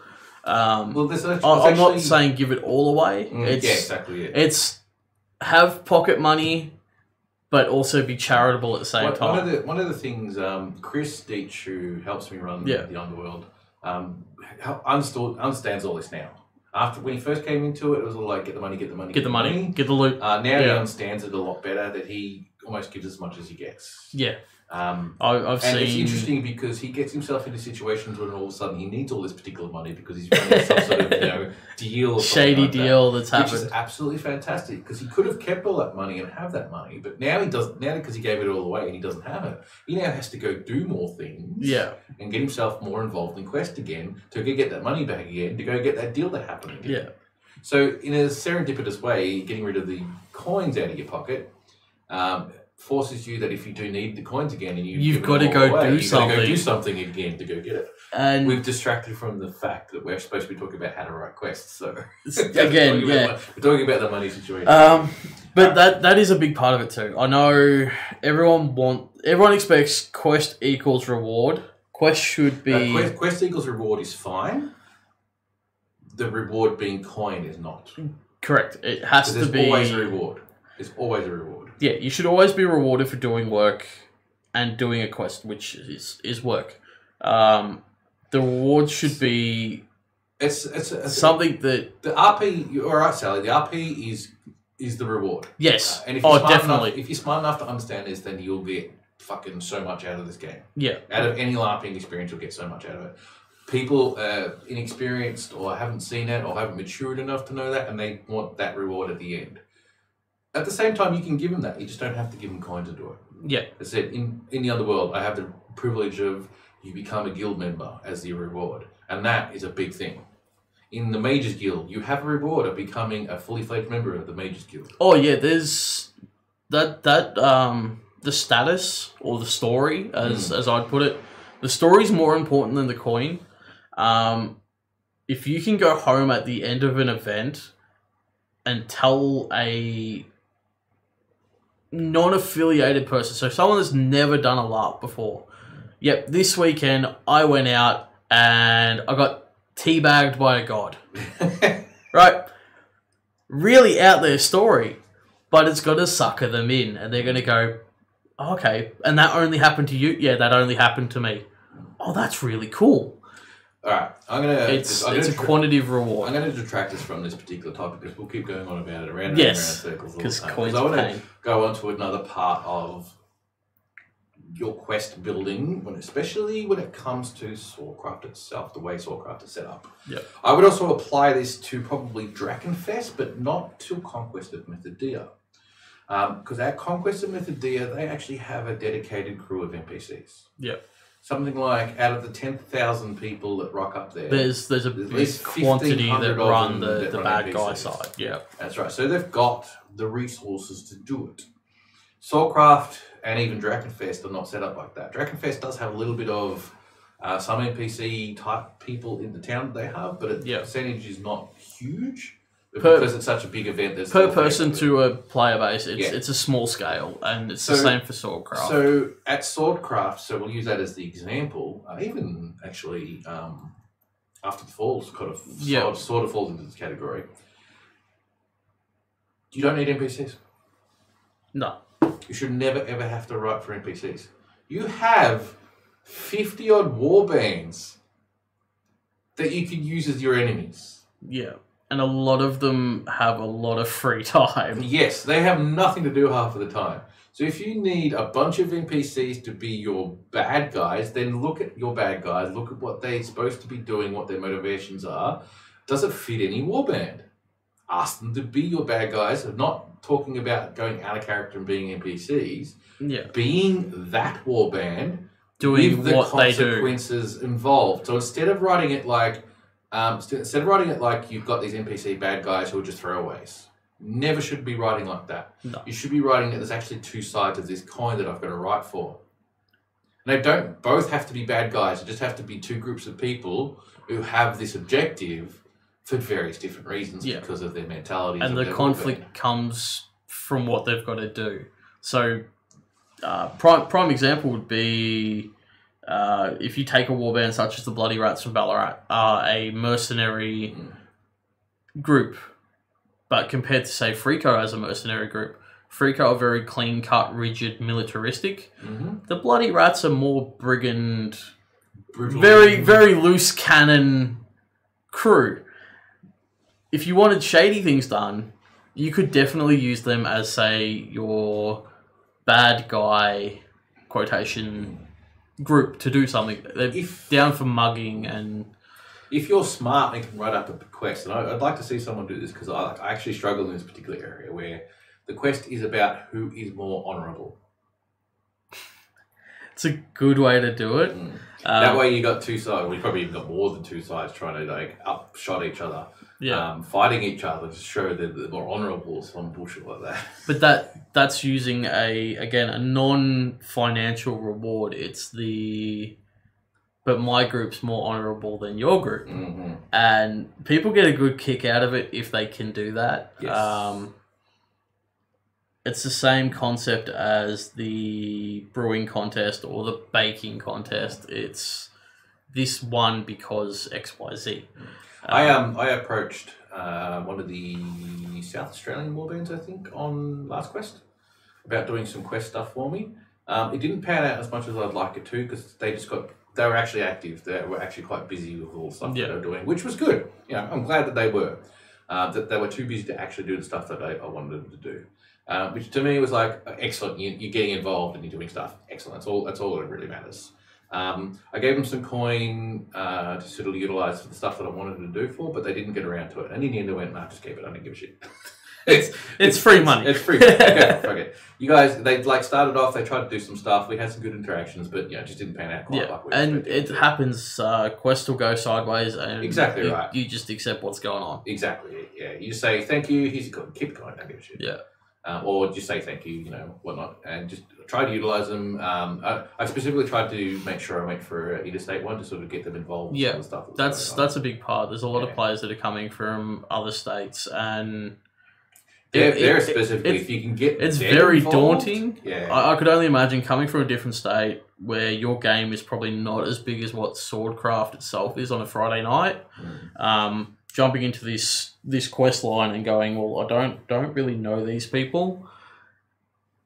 It gives them that interaction and joins them in. So think about your target audience if you are writing quest lines and go, am I writing this specifically for people that know about this stuff, or can I make it more open-ended to include more people? And it's up to the person. It's up to you writing it to decide how big or small you want this quest line thing to go. But think about what you can actively manage, and if it does go sideways, can you keep it somewhat on the rails to keep it chugging along before it... You don't want it to crash and burn. You want to keep it guided. And you also you've got to manage expectations, because as I said, if you've got no NPCs to draw upon, then you've got to actually use warbands as if they're you playing their warbands and not actually being NPCs for you. So you must manage expectations when you get them involved, saying that stuff like things may go sideways, things may not go according to plan, and that's just a part of the game, and to roll with it and role playing it. It becomes very important to say that, and it's a mantra you got to say a lot. Because once people start getting that understanding, because it takes time, once they start getting that understanding, then they'll start coming to you for doing more quests because you've got them with the right mentality about if fucks up, who gives a shit? Yeah. We had some fun doing what we did, even if it didn't quite go according to plan. And maybe the next time it does, it goes magnificently to plan and everything happens exactly how you want it to do. That's it. As long as someone's taking away an experience from what you're doing, it's generally a good day. Yes. Good, bad, or indifferent, really. Sometimes an event that works out to not be the victory for your character can still be a victory in the end. It's something that... a really simple quest that I put together. I did it I did it once. I wish we could do it more again because when you do involve other war bands as their war band, Yeah. they're quite often they were busy with Saga's bullshit. And that makes it really hard. People, It does, yeah. People wanted to be in the battles to do stuff, and it draws a lot of time out from people. It does, yeah. So you got to also consider that when you're doing that, especially at Soulcraft. But I got the highwaymen to basically be highwaymen. I asked them specifically to take a fake camp out, put it out into the forest somewhere, and play as if that was their camp for the day. And then I was going to basically put people with a trolley and a box to send it out, touch the back fence, and then come back as if they've delivered the box. Yeah. So I put specific instructions on that if they were returning with that box in the trailer back from the fence line, it meant that they've already dropped it off. Yeah. So, they weren't allowed to take the box per se. Yeah. So the highwaymen were given these specific instructions that you had to try and stop them from getting to the fence line. And I was going to tell them that all day, or at least it wasn't all day, it's like an afternoon period for 3-4 hours. During that 3-4 hour period, I'm going to be sending people out to do this all the time. Like 3 or 4 people I was going to send out. Yeah. The first group I sent out didn't have the trolley, so I just let them go with the box. They just sort of snuck through the bushes and stuff, got through. The second group had the trolley and got assaulted. Which is kind of what we may have hoped was happening. You kind of exactly right. So there's a good example. Like people were really happy to get involved with and jump on board and try and do these things. So I offered a pretty good price. I think it was like 5 silver or something like that. It was good money to do it. And so I just offered 5 silver and said, who wants to come be the guards and deliver this thing for me? So if they decided to bring 20 people along, cool. All the better for them, yeah. You're splitting 5 silver amongst 20 people. Yeah. If you bring 3 people along, excellent. You're going to get a lot of reward out of this. But it's only 3 of you. You're going to get fucked. Yeah, it's. But that's the best way. Like, you're not giving up the entire quest line of what's happening, but it's still engaging players how their characters would act. Yeah. Okay, but in that particular quest that I put where you did delivering thing, if you did bring 20 people for 5 silver, you're essentially getting a couple of copper each. Yeah. But you're almost guaranteed that you're also delivering that because you've got 20 people going out there. Like, the highwaymen weren't that big and they would have just gone, no. Or at least given it a go. Yeah. Probably got slaughtered doing it. With that, sometimes it will have to work around the rules slightly. I mean, if you've got a warband, Highwayman's prime example, and they've got, say, 10 people out in the bushes doing that quest line, and your group of 20 wipes them all, I wouldn't expect that they would follow the same death rules as what's currently active. Specifically, don't worry about the death rules. Just like get yourself out for like 10 minutes so you're not part of the fight. Yeah. Keep yourself out of the fight once you die, basically. Go back to your camp and just become a new thing once they're dealt with.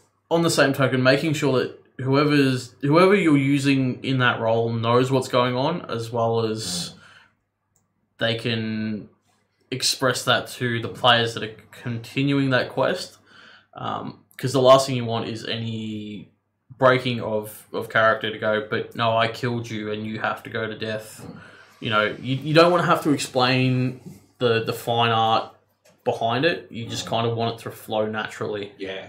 So the overall objective of that whole thing was it was more than just me sending people out there in the highwaymen and attacking them. So in the box that was getting sent out would be tokens that the highwaymen had to get, and they had to collect as many as they can.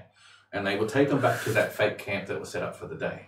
So the idea was that if we send once enough people got sent out and if too many people got accosted and failed, then it was a case of, well, we need to find these bandits, we need to take them out and deal with the particular problem. So that's why the camp was going to exist. So the idea was that at some point in time, once enough caravans had gone out and nothing got delivered, you can send a group of heroes people out to go find this camp to retrieve those tokens back. Yeah. You know, type thing. And that was the whole general concept of what I was trying to do. So it's not redundancies in your quest lines, it's having options. Yeah. So if part A and part B run successfully, we're good, we don't need part C. But if either A or B fail, we have C as backup. Yeah. But as I said, warbands had to deal with Saga stuff. Highwaymen only basically did 2. And just didn't pan out as much as we'd like. I would like it to, which is a bit of a shame. It's very hard to do without a dedicated NPC core to play that role. So think about It was how it's more of a case of like in this particular case, it's still the highwaymen themselves specifically probably would have been happy to do Yeah. this all day. It was just that the leadership had the commitments had the that they had to commitment go. to go to, which Yeah. they didn't need to, but that's what they decided to. Yeah. No, but that's a big part of, again, it's a whole nother game running in the background as well. Yeah, exactly. Yeah, yes, yeah, Which exactly. keeps people Yeah. on So, their but toes. in that case, like learning from that, I probably could have just instead of just getting a specific warband, I could have just got like some specific people who I knew could run this type of stuff. Yeah, and be able to be out there for Exactly. X amount of time. And they're good people who know what they're doing and could wrangle enough people No, and themselves, individuals especially. that's definitely part of it. That leads into the with your questline stuff. If you're using players for a certain role, whether it's in an NPC fashion if they're happy to do so, or if it's a one-off sort of I'm bored and I want this to happen, make sure you look after them and they know what's going on. Big part of that for me was at the Mafeking quest site. Had Aaron Reese from Frostguard, who plays the Wampa. And I felt incredibly bad after sending this dude out 2 to 3 times in the Wampa suit, which is essentially just a flashed up ghillie suit, which if you've ever spent any time in them, And it was warm days too. it's a sweat blanket. Yeah, it was about 40 degrees, and this guy was stellar. Did what I needed him to do for the quest line and did it with a smile. Came back covered like he'd just taken a swim. Made sure I paid him. So make sure, like, you got to look after the players in that sense. Same thing too, think about where you're running your events. If it's going to be somewhere that does pose a physical issue to players, think about how you can adapt it to work for all capabilities and the situations that are going on. So if it's a hot day, make sure that if you're sending adventurers out, maybe remind them to take some food and water. It might not be a necessary thing, but it's definitely something to keep on their mind and go, oh yeah, it's probably not a bad idea. We're all prone for it at Quest, where your brain sort of goes, I don't need to drink water today, I'm just run around. Yeah, bad idea. Drink water, keep the hydrates. Alright, so I'm going to interrupt us now because I'm going to segue into probably one of the other major factors about putting quests together, I think, is a major thing. And it's networking, essentially. Oh, definitely. We did touch on that before. So it's a case of, talking to other people who have done quests before, talking to anyone about trying to get help, trying to get people together who you know, which is a task in itself. It's actually a skill in itself to be able to know people and what they can and cannot do, to get them together to create create quests and stuff like that, and run quests. And try and do this as much as you can with a group of people when you do your stuff, so it becomes so much easier to run. Because if you're running a quest and you get sick or you trip over and hurt yourself, then with at least another crew of people, you know they can pick up the slack. You've got backup. It's definitely a good thing to look at too. So if you're planning something out, look at who's around you, whether it's in your LARP system or Swordcraft, for example. If you're from an interstate side of things, have a chat to people. Everyone's pretty approachable. We're all doing the same thing. Worst thing anyone can do is say no. I mean, it happens. Some people are busy. They can't help out there. Doesn't mean that they don't like you, that they can't, they don't want to be part of it. It's just they can't be part of that time. And just look and see what people are doing. We've got talented prop builders. Like, we've got guys that are pumping out props, weapons, kit. Like, you wouldn't believe.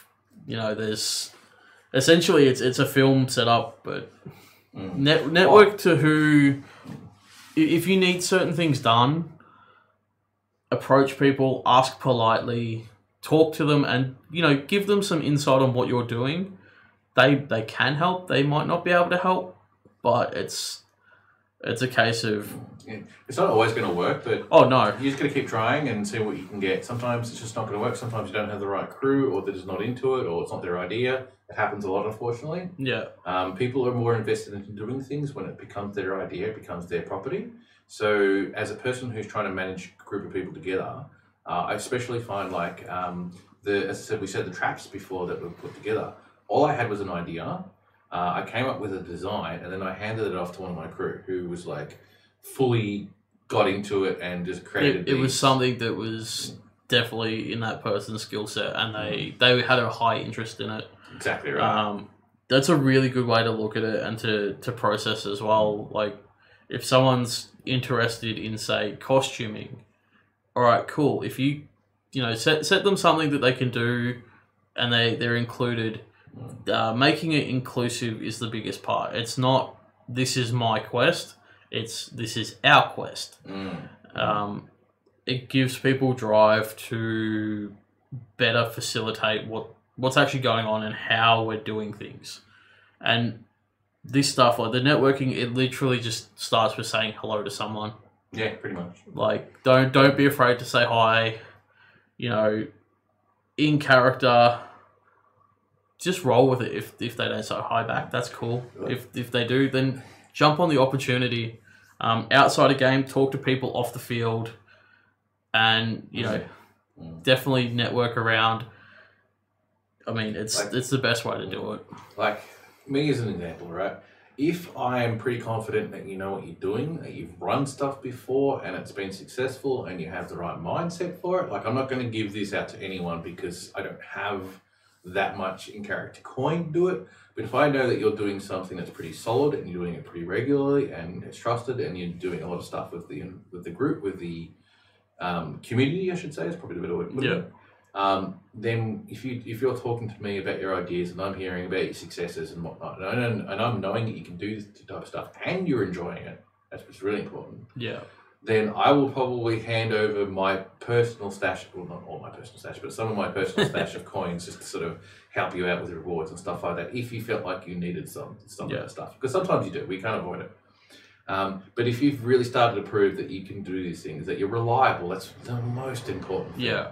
You've got to put the effort in. Yeah, I want to know that if you said to me, I have this idea for a thingo, but instead of just saying I have this idea, you just do it. Yeah. And you rock up to a quest and you have these awesome props and you have these small crew to help you out, or even just these small props and you're not small props, but that's one single prop and yourself with this particular idea and how you're going to utilize it for a whole group of people, and said, can you run it for me? As long as you provided the idea and the props with it, no problems, I can do that. That's it. Think of what you want to get done, whether you can run it yourself or whether you need assistance doing it. But make sure you pitch it like this is your baby. You want to pitch it and have someone take it up and go, that's a really cool idea. Let's do this. You want to get people excited to go out and do your quest. And to keep them engaged with it. So, especially for the Underworld stuff, the core players that are working in the background, that are doing the bits and pieces, because it does take a whole team to run all of the paperwork, all of the setup. These are people that want to be there, that have an interest in what's going on, and also have an interest in character and out of character. In character, they're invested in the guild. Out of character, they want to help out to make it as enjoyable for everyone as possible, and that's got to be your goal. You've got to make it, you want that person to walk away and go, that was really cool, I got a great experience. And again, it's one of those things where prove to the people who are running the game that you can do these things, you do them well, and you're providing something really good to the community. Yeah. And you will start finding that they will just go, here's coins to help you run do the thing. Yeah, just do the thing. You're doing it well. Here's some coins to help you out, type thing. Yeah. Just giving them to you. And that's the biggest part. Consistency, reliability, keep working to know that you're actually doing it. If we don't know you're doing it, then we're not going to give you nothing. Yeah, that's sometimes it does take a case of getting out there and being loud about what you're doing and drawing people in to look at it.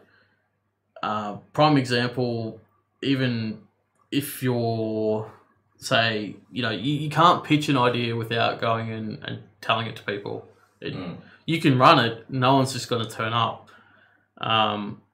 It's something that does need probably a bit of finessing at games of the fantasy genre is the advertising of what events are going on. Facebook's great for it because you can put it up. Actually, but there's so much that happens at the event, it's hard to do. A key thing that I would say would be a really good implement would be a community notice board. So you can have all these events and all these quest line start points collated into one spot that people can work their way through. That's actually a very good point. Another point that I want to put forward too is if you're new to doing quests but you really like the idea of doing quests because you've been a dungeon master before or D&D or something like that, excellent. Start small, and if it's small enough where it's not, and you don't have the reputation or the friendship group or whatever it is you want to call it, but you have this idea and you've created a few props and you've created a bit of a story to go behind it and whatnot, that's when, again, the networking, and you can sort of like either approach me or someone else who's got a centralized environment, like the library's usually good or the Mages Guild's usually good. All the guilds are great places to run with ideas. So for this small little quest, I've already created the story behind it, and I've already like written it. I've already got this prop that's associated with it, or the particular type of group of people who I think would work with. But I don't have the resources to pull off the other bits and pieces of it. It's like, can you help me with this? Can I hand it to you to sort of run as a central point or something like that?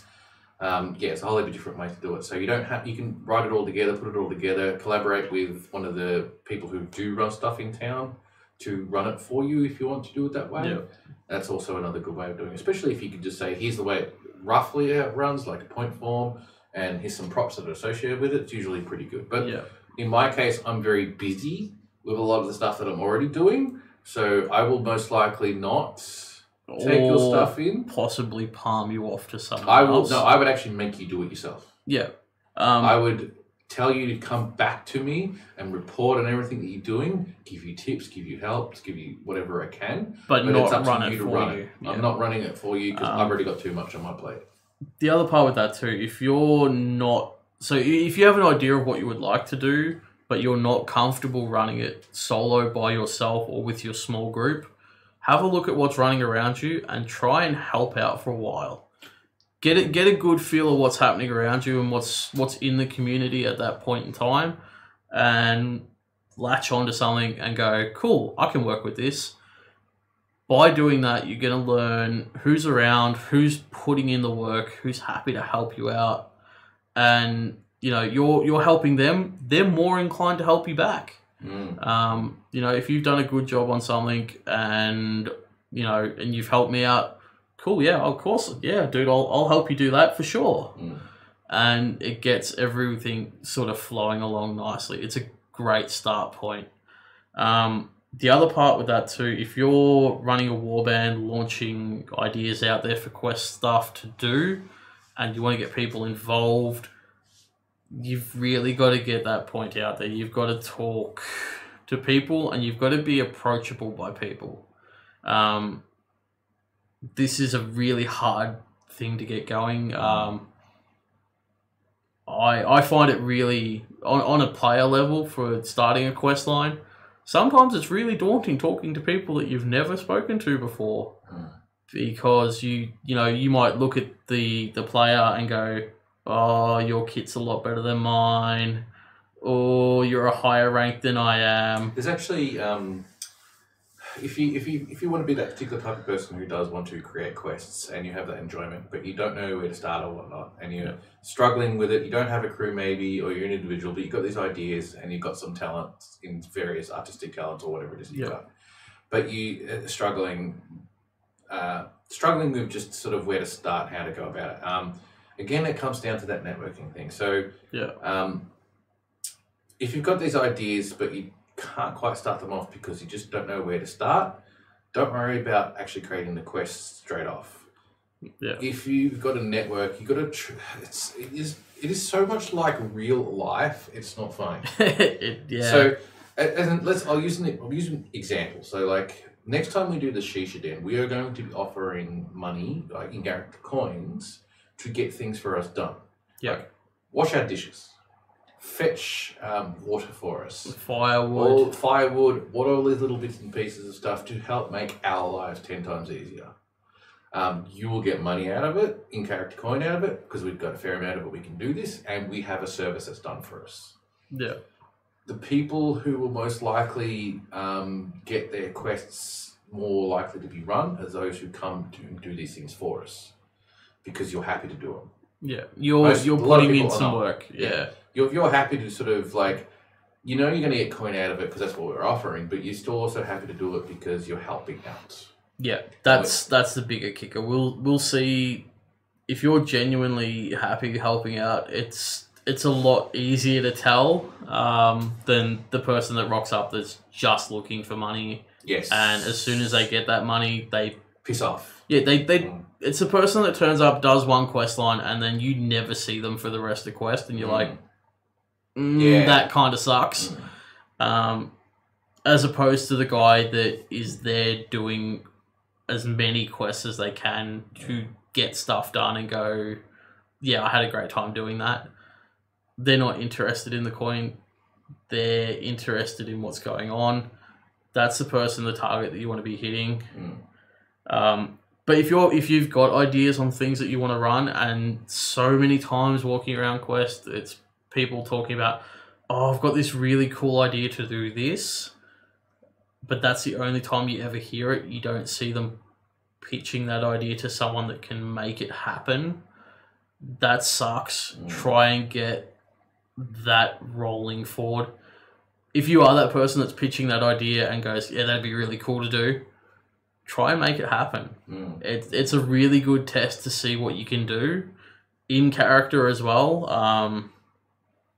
You might not, if you're playing a very simple character and you're trying to get things done the old Swordcraft way, where you've got players that have got a higher rank, essentially, so warband leaders that might be dukes or nobility. If you're working your way up in character and out of character, obviously at the same time, they're more inclined to help you and go, oh yeah, you did this for me, Well, again, the Shisha Den is another example of it. Like, next quest, if they can come, I've got like 2 more people who are going to be helping us run that quest on a close to full-time basis. Yep. I know that if they're going to be buying tickets, I know that I will not keep them there for like most of the day. Like, it'll be most likely during the day, go do quest stuff, because that's what you bought your ticket for. But during afterwards, the evening, when it starts to slow down. When it starts to actually speed up, when there's more people coming in. Speed up business-wise, but slow down game-wise. Yeah, exactly. That's a very interesting thing. They will come along, they will help me run the thing out. It'll be a case of here's heaps of silver, just go away. Yeah. It's don't look at it as the money side of it. Look at it that you're helping out. These 2 people who were helping out were happy to help out. Yeah. Like, they wanted to help out. Yeah. They felt like what we brought to the game was just awesome, and they just wanted to help with it.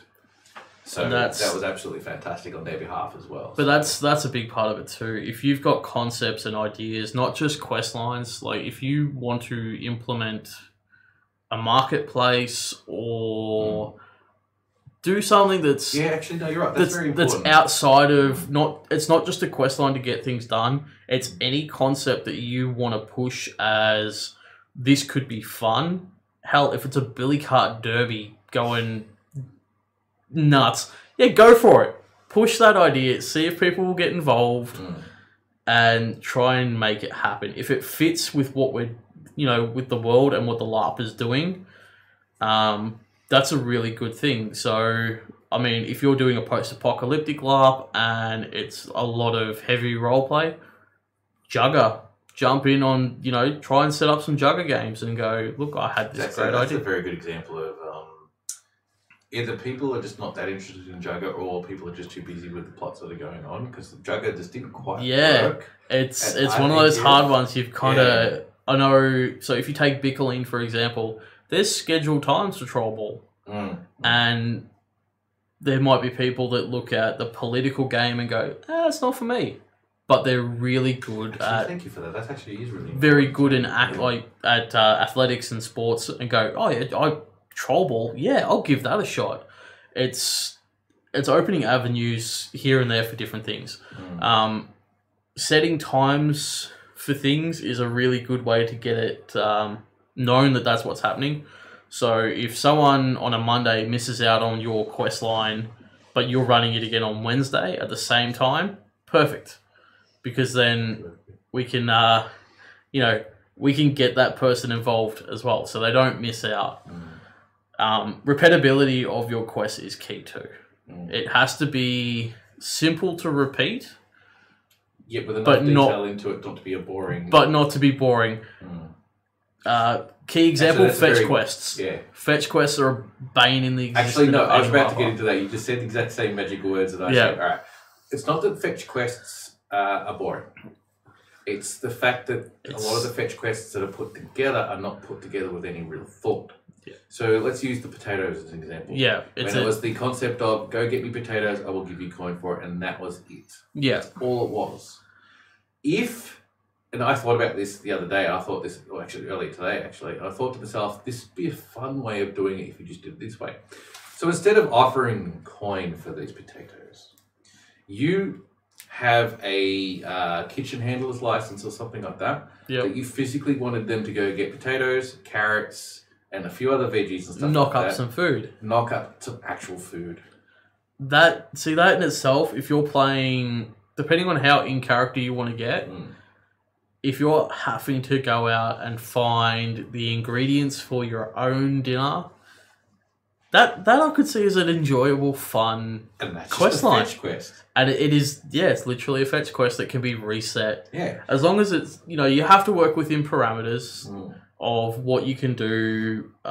You'd be smart about it. If they don't find the carrots, you just make sure you get some, look, I found some earlier. Yeah, that's it. But people who get involved with bringing you the potatoes or bringing you the bits and pieces that you need, you just go, cool, I'm going to cook up stew. You want some? Yeah, and it's a fun thing to get people involved in what's going on. It's about basically if you're going to do a fetch quest, make sure it actually has something meaningful with it. Yeah. That they are involved with not just something, I need these particular items to do this thing.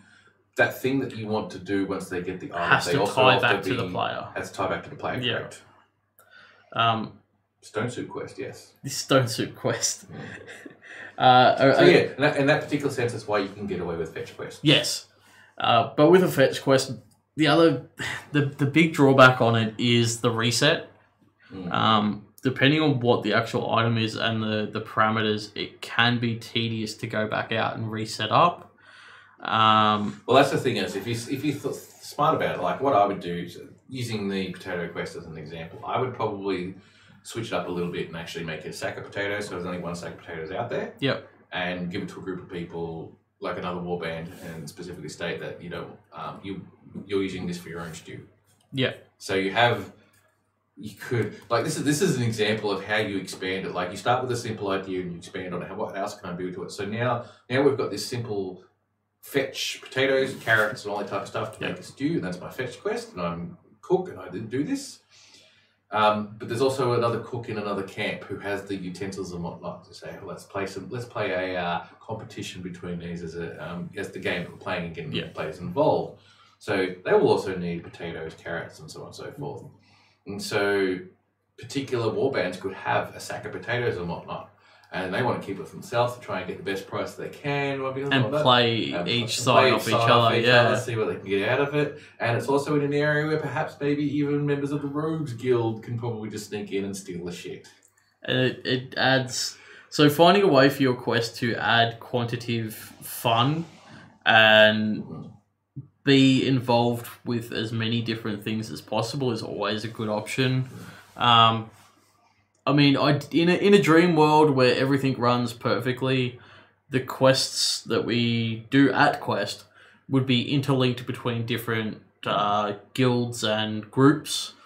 so that whatever effect the underworld creates has a ripple effect out to, say, the healers or, the fighters guild, somewhere to tie everything together. So the world is almost active between everything. Think of your quests in a way that you might be able to link it to other bits and pieces. If you're writing something for a small group that can affect other groups, make sure obviously they know about it. Yeah, and are happy with it too. I mean, if it's just so simple. Like even if you step back a bit and don't go to the level that we were just discussing, if you just went back to the basic level of all is in cooking ingredients to create a stew to give it to a player, to the players who will get involved, and cook them up a meal for an evening or for a lunch or whatever it is that you're doing. You don't have to do this every day. You can just do it once. It could be a one shot. It can be a repeated. You create a little bit of role playing, advertising that this thing exists. So you need these particular things. You don't have to give away any coin for doing it because you're going to cook them up a meal. It's something that merchant players could do at the same time. A really good part of that too is if you're, say, a food stall. There was a few at Last Quest that just went, and great setups, fantastic options for food, for whatever was, whatever you wanted. Really. Yeah, that's a good example. Like if you want to do that food quest, but you don't have all the stuff, ask someone who does. Yeah, to get the see if they will interact with you in a way, and if you approach them with the idea and go, look, I want to do this, and it involves X, Y, Z, and I'll put this stuff out, and they have to come back to you. It links you, the person cooking, and the active group all at the same time. So everyone's getting involved and having something to do at the day. And the ultimate reward is someone who can cook some food, a nice little stew, or whatever it is that you decide to put together. Yeah, and you get to sit down at the end of the day and have a good meal at Quest and enjoy it. And chat with other people. Actually, I have a good example of this, right? Yeah. So one of the quests that I did, this is for a African quest many, many moons ago. And this was a beautiful, just a clusterfuck of things that I did not expect to happen, and it created this beautiful environment. So what I did is I physically went out, dug a hole, and buried one of my boxes. Yep. I put coins I put them in a smaller box inside the bigger box because I knew that if you shook the box around, you could just shake the coins out. Yeah. I wanted to make sure people picked the lock. This is the very first time. This is the very first time I publicly had the lock picks out available for the players. Yep. So yeah, I buried it and basically had 4 pieces of a map, and I had a few copies of it floating around. So some of them were with merchants to sell. Yep. However, because of it being also part of the guild, you could steal them, which I think a couple got stolen. Some got purchased, some got stolen, some were just in random places that they could be taken, so specifically put them in random places, and they had to sort of figure it out. So there was these X marked spots on all these maps, except these maps were all photo shots of the aerial photos of the site. Satellite photos, yeah. So those X marked spots actually weren't the spots. What you had to do is get all 4 of them together and find the triangulation of the intersect of it all to find out roughly where it is.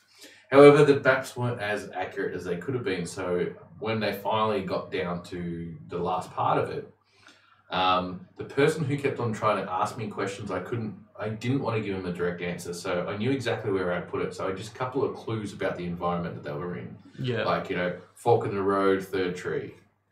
Yeah. That's what it got down to, fork in the road, third tree. And it makes them work a little bit harder to try and get to that. Like, they you know that there's going to be a payoff. It's, can I work with the information that I've got to succeed? But the thing is that that particular clue, because of the way it got delivered, I think through Chinese Whispers, I'm not sure. It changes. It changed a little bit, I think, or maybe it got interpreted badly, because they were looking for a square bunch of trees. Instead of the third one along. Yeah. When I was told about it, I go, what? Third tree along? I said third tree along. And once they finally realised what I said and didn't interpret it differently, they found it. Yeah. But they spent most of the week finding it. They spent they got up at 6, 7 in the morning to make sure they got out there in time so no one else would go out there. Because they had to physically take this back.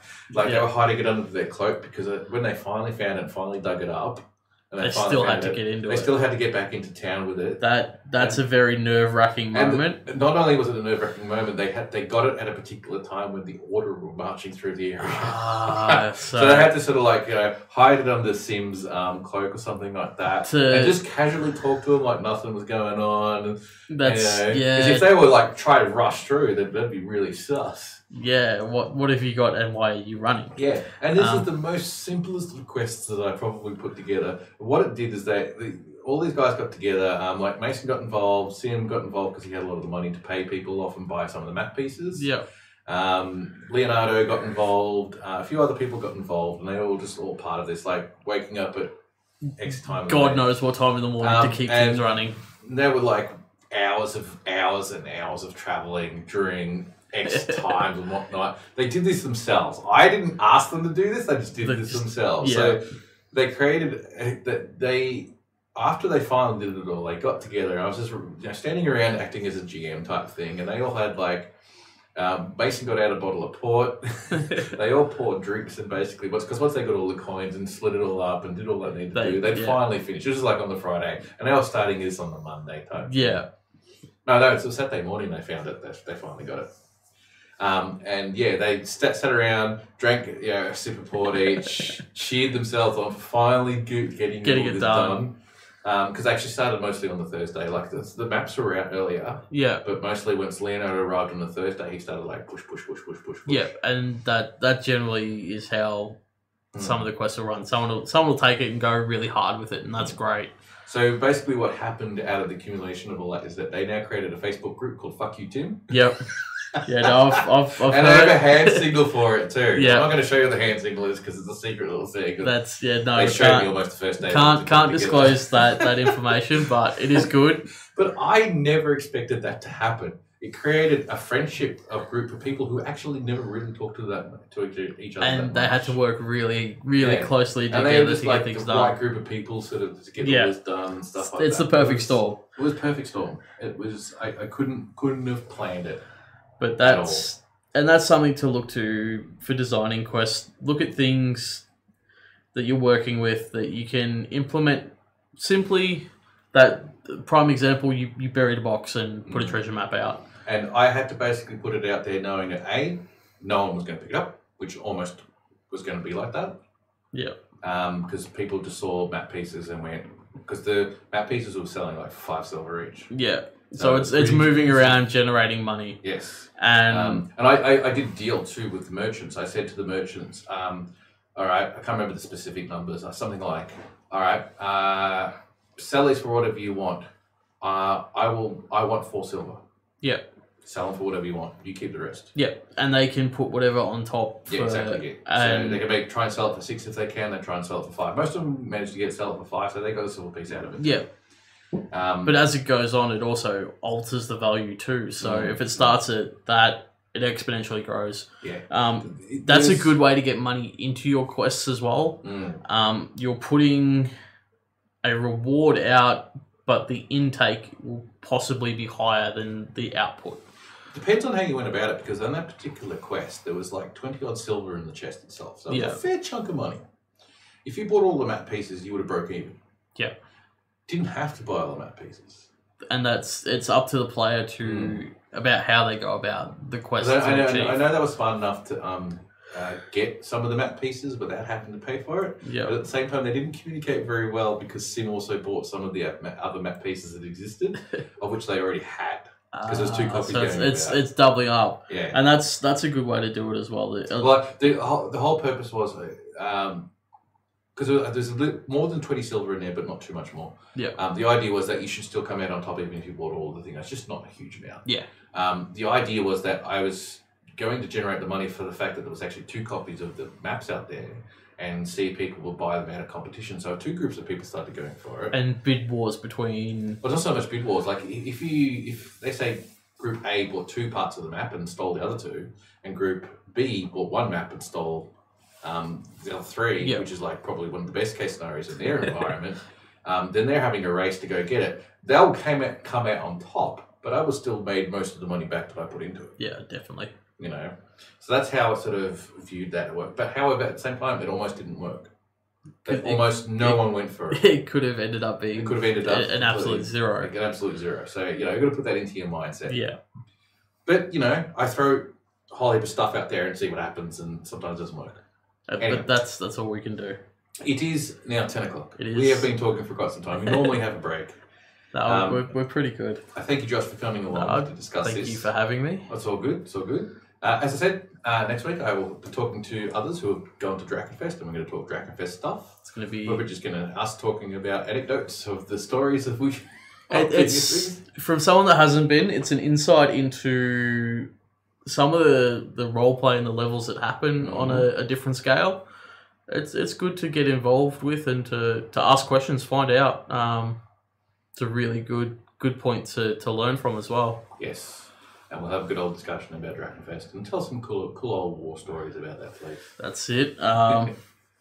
Don't forget to get your tickets for the upcoming events. So you've got Blood and Gold, Chimera Productions events. What else? We've got Ballarat Swordcraft's Quest, which is going to be fantastic. If you can get to it, do so. I'm planning to if I can. Quest tickets. Don't forget to get Quest tickets. What else have we got that's coming up that we have to cover? There's heaps. After the fall's not happening anymore, so I think we're pretty much done for most of the Melbourne laps. That should be most of it. Keep an eye out on the New South Wales LARP pages, the Queensland LARP pages. I'm sure group, yeah. Warsong is probably going to run events, but obviously check closer to. I think we actually have the Perth event listed on our Twitch channel too. So just scroll down Twitch again. Check on the details down the bottom. Right. So the other thing that I always go into, which I didn't go to in before, was bit cheers and subscriptions. Bit cheers. Because if I say it too fast, it sounds like bitches. Cheers and subscriptions. All right. Most of our subscriptions have usually come from our D&D side of things, which is really interesting. I think one or maybe two come from the LARP side of things, which I find interesting. Yeah, it's a mix. Sorry, Black Powder Bloodlines. I think we did cover that as well. That too. Subscriptions and bit cheers. So bit cheers are essentially, if you look at the top of the channel, you can essentially click on bit cheers and you buy some bit cheers. Yep. And you use those to cheer in the channel. And what you're doing it's like a virtual tip. It's a virtual tip. You're tipping the channel for doing what Tim does very well. And it's basically just a once-off donation to the channel, essentially. Yep. A subscription is, on the other hand, of course, a monthly fee that you pay. And it is also up the top of the screen, which you can get a subscription for. And basically, if you do either of these particular type of things, you are helping us out. Yeah. None of this is cheap. No, there's a lot of equipment that goes into this, which I have just seen today. Yes, this is the first time you've seen this. First time everyone in who the comes setup. In here is like, it's amazing. It's so well done. Every little bit is going to help. Even if our green screen behind him is just like bits of green paper. It's A4 paper stuck to the wall, but it's fantastic. It works so well. On that note too, make sure if there are GoFundMes or possible links. Yes, we still have the GoFundMe for the Shisha. Yep, keep up to date on that. I mean, if you can donate, that's absolutely fantastic. It's appreciated on so many levels. As someone that was part of the Red Hound campaign, the money that people donated went into repairs, upgrades. It keeps these things running so that you guys can have a really good time, and keep your eye on what's going on. If you can help, fantastic. If not, that's okay too. Look, we've already got more rugs already. We're already ordering more cushions and stuff like that with the donations we have so far. Lots more comfortable things coming. A lot more comfortable things. Not as many as we'd like, because the donations haven't been as good as they could have been. Yep. But see how donate to the community, woman. All right. So on that particular note, just a quick recap on everything that we talked about. So we talked about for quest creation is networking. Yep. What you see is what you get prop making, and in general keep it believable, keep it fun, yep. And work with the people that are talented around you. Mm-hmm. Yeah, create a crew if you can to make your life easier. Yeah, it's much important. But if you can't, at least try and start off small. Yeah. Help out other groups Help out that are other doing groups. things. They will help you out in return. Again, that comes into networking, but working together is the best part. And just keep thinking, keep writing ideas down, and don't be deterred from thinking. yeah, setbacks are not the end game. Setbacks are only learning experiences. And the final one is the coin is not important. Yeah, the coin is not important. And on that note, I'm going to say good night to everyone who came along to watch us tonight. Thank you for watching, guys. Have a good night. Thank you, or Josh, for good coming morning. on. You're very welcome. Thank you for having me.